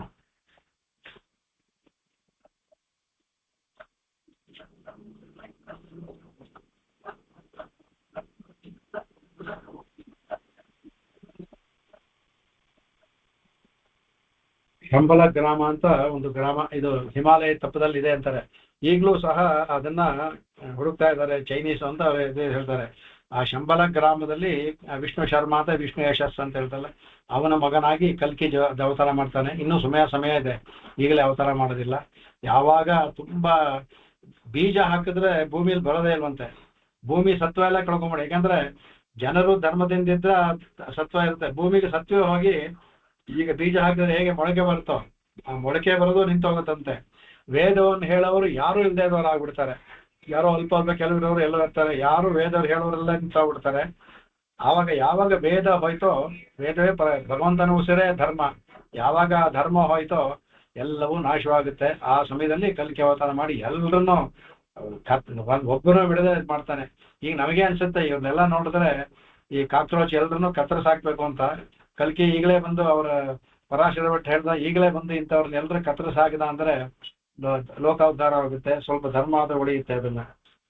ಹಾಗಾಗಿ ಇದನ್ನ ಮುಂದಿನ ಒಂದು ಅದನ್ನ ಶ್ಲೋಕವನ್ನು ಹೇಳ್ಕೊಂಡ್ಬಿಟ್ಟು ಅರ್ಥವನ್ನು ಬೇಕಾದ್ರೆ ಮುಂದೆ ಕೇಳ್ಕೊಳ್ಳೋಣ. ಅದಕ್ಕೆ ಈ ಮುಂದಿನ ಇದರಲ್ಲಿ 11ನೇ ಇದರಲ್ಲಿ ಮಾಡ್ತಾರೆ, ಎಲ್ಲ ಇದನ್ನು ಒಂದೇ ಶ್ಲೋಕದಲ್ಲಿ ಎಲ್ಲಾ ಅವತಾರವನ್ನು ಅದ್ಭುತವಾಗಿ ಒಂದೊಂದೇ ಪದ, ಅದರಲ್ಲಿ ಸ್ವಾಮಿ ತರ ಯಾರು ಇಲ್ಲ, ವಿಸ್ತಾರ ಮಾಡೋದು ಅವ್ರ ತರ ಯಾರು ಇಲ್ಲ, ಚಿಕ್ಕದು ಮಾಡಿ ಎಲ್ಲವನ್ನು ಒಂದೇ ಒಂದು ಪದದಲ್ಲಿ ಹೇಳುವಂತ ಸಾಮರ್ಥ್ಯವು ಅವ್ರಿಗೆ ಮಾತ್ರ ಇದೆ, ಯಾರಿಗೂ ಇಲ್ಲ ಅದು. ಅದಕ್ಕೆ ಇಚ್ಛಾಮೀನ ವಿಹಾರ ಕಚ್ಚಪ ಮಹಾಪೋತ್ರೀನಿ ಯದೃಚ್ಛಾ ಹರೇ ರಕ್ಷಾ ವಾಮನ ರೋಷರಾಮ ಕರುಣಾ ಕಾಕುತ್ಸ್ಥ ಹೇಲಾಹಲಿನ್ ಕ್ರೀಡಾವಲ್ಲಭ ಕಲ್ಕಿ ವಾಹನ ದಶಾಂ ಕಲ್ಕಿನ್ನಿತಿ ಪ್ರತ್ಯಹಂ ಜಲ್ಪಂತಃ ಪುರುಷಾಃ ಪುನಂತಿ ಭುವನಂ ಪುಣ್ಯೋಗ ಪಣ್ಯಾಪಣಾ ಅಂತ ಹೇಳ್ತಾರೆ. ಅದಕ್ಕೆ ಅದರಲ್ಲಿ ಮೇಲಿರ್ತ ಇಚ್ಛಾಮೀನ ಅಂದ್ರೆ ಭಕ್ತರ ಇಚ್ಛೆಯನ್ನು ಅನುಸರಿಸಿ ಮಾಡುವಂತಹ ಅವತಾರಗಳು. ಅದರಲ್ಲಿ ಭಕ್ತರ ಇಚ್ಛೆಯನ್ನು ಅನುಸರಿಸಿ ಮಾಡುವಂತಹ ಅವತಾರಗಳು. ಆದ್ರೆ ಮತ್ಸ್ಯ ಅವತಾರ ಮಾಡುವಾಗ ಭಗವಂತ ಸ್ವಇಚ್ಛೆಯಿಂದಲೇ ಮಾಡ್ತಾನೆ. ಇಚ್ಛಾಮೀನ ತನ್ನ ಇಚ್ಛೆಯಂತ ಮತ್ಸ್ಯಾವತಾರ ಮಾಡ್ದ. ಆಮೇಲೆ ವಿಹಾರ ಕಚ್ಚಪ ಅಂತಂದ್ರೆ, ವಿಹಾರ ಕಚ್ಚಪ ಅಂದ್ರೆ ತನ್ನ ನವವಿಧುವಿನೊಡನೆ ಅಲ್ಲಿ ಹೋಗಿ ಲಕ್ಷ್ಮಿಯೊಡನೆ ವಿಲಾಸ ಮಾಡೋದಕ್ಕೋಸ್ಕರ ಏನ್ ಮಾಡ್ತಾನೆ, ಡೋಲಾರೋಹದ ದೋಹಳಂ ಭಗವತೋ, ಡೋಲೆಯ ರೂಪದಲ್ಲಿ ಮಾಡುವ ಅಂದ್ರೆ ಕಚ್ಚಪವನ್ನ ವಿಹಾರಕ್ಕೋಸ್ಕರವೇ ಕಚ್ಚಪ ಮಾಡ್ದ, ತನ್ನ ಇಚ್ಛೆಯಿಂದ ಮತ್ಸ್ಯಾವತಾರ ಮಾಡ್ದ. ವಿಹಾರಕ್ಕೋಸ್ಕರವೇ ಅದಕ್ಕೆ ಅವನು ಕೂರ್ಮಾವತಾರವನ್ನು ಮಾಡ್ದ. ಅದರ ಮಹಾಪೋತ್ರೀನೆ ಬೃಹತ್ವಕ್ಕೆ ಒಂದು ಎಲ್ಲೇ ಅದು ಮಾನಾತೀತ ಅನ್ನೋದು ತೋರ್ಸ್ಕೊಳಕ್ಕೆ ಮಾಡ್ದ. ಅವನ ಗೊರಸನ್ನು ಸಹ ಸಮುದ್ರ ಮುಳುಗಿಸಿಲ್ಲ ಅಂದ್ರೆ ಎಷ್ಟು ಇರ್ತದೆ. ಅದಕ್ಕೆ ಮಹಾಪೋತ್ರೀನೆ ಬೃಹತ್ವದ ಪ್ರತಿಪಾದನೆ ಮಾಡೋದಕ್ಕೋಸ್ಕರನೇ ನಿರತಿಶಯಾದ ಬೃಹದ್ರೂಪಿಯಾಗಿ ಮಾಡಿದ್ದಂತಹ ವರಾಹ ಅವತಾರವೇ ವರಾಹ, ಭೂಮಿಯನ್ನು ವರಾಹ ಮಾಡೋದು. ಆಮೇಲೆ ಯದೃಚ್ಛಾ ಹರೇ, ಯಾದೃಚ್ಛಿಕವಾಗಿ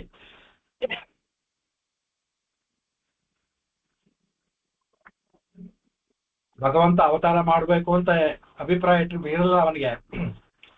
ಯಾವಾಗ ಅವನಿಗೆ ಪ್ರಹ್ಲಾದನಿಗೆ ತೊಂದರೆ ಮಾಡಿ ಕತ್ತಿಯನ್ನು ತಗೊಂಡು ನಾನು ಕತ್ತರಿಸ್ಬಿಡ್ತೀನಿ ಅಂತ ಹೇಳಿ ಎಲ್ಲಿದಾಗ ತೋರಿಸು ಅಂತ ಹೇಳ್ಬೇಕು, ಅಲ್ಲಿದಾನ ಕೇಳ್ಬೇಕಾ, ಆಗ ಯಾದೃಚ್ಛಿಕವಾಗಿ ಅವತಾರ ಮಾಡ್ಬೇಕಾಯ್ತು. ಎಷ್ಟಂತ ನೋಡಿ, ಈ ನರಸಿಂಹ ಅವತಾರ ಯಾದೃಚ್ಛಿಕವಾಗಿ, ಭಗವಂತ ಏನು ಸಂಕಲ್ಪ ಮಾಡ್ಕೊಂಡಿಲ್ಲ ನರಸಿಂಹ ಅವತಾರ ಮಾಡ್ಬೇಕು ಅಂತ, ಯಾದೃಚ್ಛಿಕವಾಗಿ ಅವ್ರು ಹೇಳಿದಾಗ ಆ ಕ್ಷಣದಲ್ಲಿ ಭಗವಂತ ಸಂಕಲ್ಪ ಮಾಡ್ಕೊಂಡು ಕಮದಲ್ಲಿ ತೋರ್ಕೊಂಡ. ಅದಕ್ಕೆ ಅದಕ್ಕೆ ಅದನ್ನ ಅದ್ಭುತವಾಗಿ ಯದೃಚ್ಛಾ ಹರೇಹೇ ಅಂದ್ಬಿಟ್ಟು ಕಡೆಗೆ ಆಮೇಲೆ ರಕ್ಷಾ ವಾಮನಾವತಾರದಲ್ಲಿ ಎಲ್ಲರನ್ನೂ ರಕ್ಷೆ ಮಾಡ್ದ, ಬಲಿಯನ್ನು ರಕ್ಷೆ ಮಾಡ್ದ, ದೇವತೆಗಳನ್ನು ರಕ್ಷೆ ಮಾಡ್ದ. ನಮ್ಮನ್ನು ಸಹ ತಿರುಪ್ರಮಾದ ಎಲ್ಲರನ್ನೂ ಅದಕ್ಕೆ ರಕ್ಷಾ ವಾಮನ ಇದನ್ನ ವಿದುರಿಸೋಣ ಬರುತ್ತೆ. ಆ ವಾಮನ ಅಂದ್ರೆ ಬರೀ ರಕ್ಷಣೆ ಮಾಡದ್ದೆ, ಅದರಿಂದ ಅವನು ಎಲ್ಲರನ್ನೂ ಸಹ ರಕ್ಷಣೆ ಮಾಡ್ದ ಅವನು. ಆಮೇಲೆ ರೋಷ ರಾಮ, ರೋಷಕ್ಕೆ ಮೂರ್ತಿವಿತ್ತಂತ ರಾಮ. ಅವನಿಗೆ ಕ್ಷತ್ರಿಯರನ್ನೆಲ್ಲ ಸದೆ ಹೊಡಿಬೇಕು, 21 ಸಲ ಭೂಮಿಯನ್ನು ಪ್ರದಕ್ಷಿಣೆ ಮಾಡಿ ದುಷ್ಟ ಕ್ಷತ್ರಿಯರು, ಒಳ್ಳೆಯ ಕ್ಷತ್ರಿಯರು ಮಾಡಿ ದುಷ್ಟ ಕ್ಷತ್ರಿಯರನ್ನೆಲ್ಲ ನಾಶ ಮಾಡ್ದ. ಅದಂದ್ರೆ ರೋಷದಲ್ಲೇ ರಮಿಸುವಂತವನು ಅವನು, ಅದಕ್ಕೆ ರೋಷ ರಾಮ ಅನ್ಬಿಟ್ಟು. ಅದಕ್ಕೆ ಏನ್ ಮಾಡ್ತಾನೆ ಆಮೇಲೆ ಕರುಣಾ ಕಾಕುತ್ಸ್ಥ. ಇಲ್ಲಿ ಸ್ವಾಮಿಗೆ ನೋಡಿ, ಅಲ್ಲೂ ಅಷ್ಟೇನೆ ರಾಮಾವತಾರದಲ್ಲಿ ರಾಮ ಶಬ್ದವನ್ನು ಹಾಕ್ಲಿಲ್ಲ ಅವರು. ಯಾಕೆಂದ್ರೆ ರೋಷ ರಾಮ ಅಂತ ಹೇಳಿದ್ಮೇಲೆ ಅದೇ ಶಬ್ದವನ್ನ ರಾಮನ್ನ ಇಲ್ಲ ಹಾಕೋದ್ ಬೇಡ ಅಂತ ಕರುಣಾ ಕಾಕುತ್ಸ್ಥ ಅನ್ಬಿಟ್ರು, ರಾಮ ಶಬ್ದವನ್ನು ಹಾಕ್ಲಿಲ್ಲ. ಅದೇ ಕರುಣಾ ಕಾಕುತ್ಸ್ಥ, ಕರುಣೈಕ ರಸ, ಕರುಣೆಯೇ ಮೂರ್ತಿವೆತ್ತಂತ ಅವನು ರಾಮ. ಅವನು ಅಂತಹ ಕಾಕುಸ್ಥ ರಘುರಾಮ. ಕಾಕುಸ್ಥ ಅನ್ನೋದು ಕಕುಸ್ಥನ ಮಗನಾದ ವಂಶದ ರಘುರಾಮ ಅವನು. ಆಮೇಲೆ ಖೇಲಾಹಲಿನ್ ಕಡೆಗೆ ಅವನು ಇಲ್ಲಿ ಖೇಲಾಹಲಿನ್ ಅಂದ್ರೆ ಹಲವನ್ನು ಆಯುಧವುಳ್ಳುವಂತ ಬಲರಾಮ ಅನ್ಬಿಟ್ಟು. ಅದರಿಂದ ಇವನು ಕ್ಷೇಮ ಕೃಷಿವಲ, ಆ ಆಯುಧ ನೇಗಿಲಿಂದ ಏನ್ ಮಾಡ್ತೀವಿ, ಭೂಮಿನ ಹೊತ್ತು ಕೃಷಿ ಮಾಡ್ತೀವಿ. ಇವನು ಆ ಆಯುಧ ರೂಪಿಯಾಗಿ ಬಲನಾಗಿ ಬಂದು ಕ್ಷೇಮವನ್ನೇ ಉತ್ತು ಭೂಮಿಯಲ್ಲಿ ಉತ್ತು ಕ್ಷೇಮವನ್ನು ಬಿತ್ತೋ ತರ ಮಾಡದು ಬಂತಹ ಇದು. ಅದರಿಂದ ಅವನಿಗೆ ಹೇಲಾಹಲಿನ ಅಂತ ಆಯ್ತು. ಲೀಲೆ, ಲೀಲೆಯಿಂದ ಬರುವಂತ ಮೇಲೆ. ಆಮೇಲೆ ಕ್ರೀಡಾ ವಲ್ಲಭ, ಮಿಥ್ಯಾ ಗೋಪ ಅವನು, ಕ್ರೀಡೆಯಲ್ಲೇ ಆಸಕ್ತಿ ಒಳವನು, ಕ್ರೀಡಾ ವಲ್ಲಭ ಅವನು, ಚಕ್ರವರ್ತಿ ಕ್ರೀಡಾ ವಲ್ಲಭ ಅವನು, ಅದನ್ನ ಮಿಥ್ಯಾ ಗೋಪ. ಆಮೇಲೆ ಕಲ್ಕಿ ವಾಹನ, ಅದಾದ್ಮೇಲೆ ಅವನು ಕಲ್ಕಿ ವಾಹನ ಅಂದ್ರೆ ಕಲ್ಕ ಅಂದ್ರೆ ಶ್ವೇತಾಶ್ವ, ಆ ಶ್ವೇತಾಶ್ವವನ್ನ ಉಳ್ಳವನು ಕಲ್ಕಿ ವಾಹನ, ಅದನ್ನೇ ಅಶ್ವವನ್ನ ಅವನು ದಶಾ ಕಲ್ಕಿನ್ನೆ, ಅವನು ಮುಂದೆ ದೇವಸುವಂತಹ ಒಂದು ಅವಕಾಶ ಸಂದರ್ಭದಲ್ಲಿ ಅಲ್ಲಿ ಉಳ್ಳವನ ಅನಿಸಿದಾನೆ ಅವನು.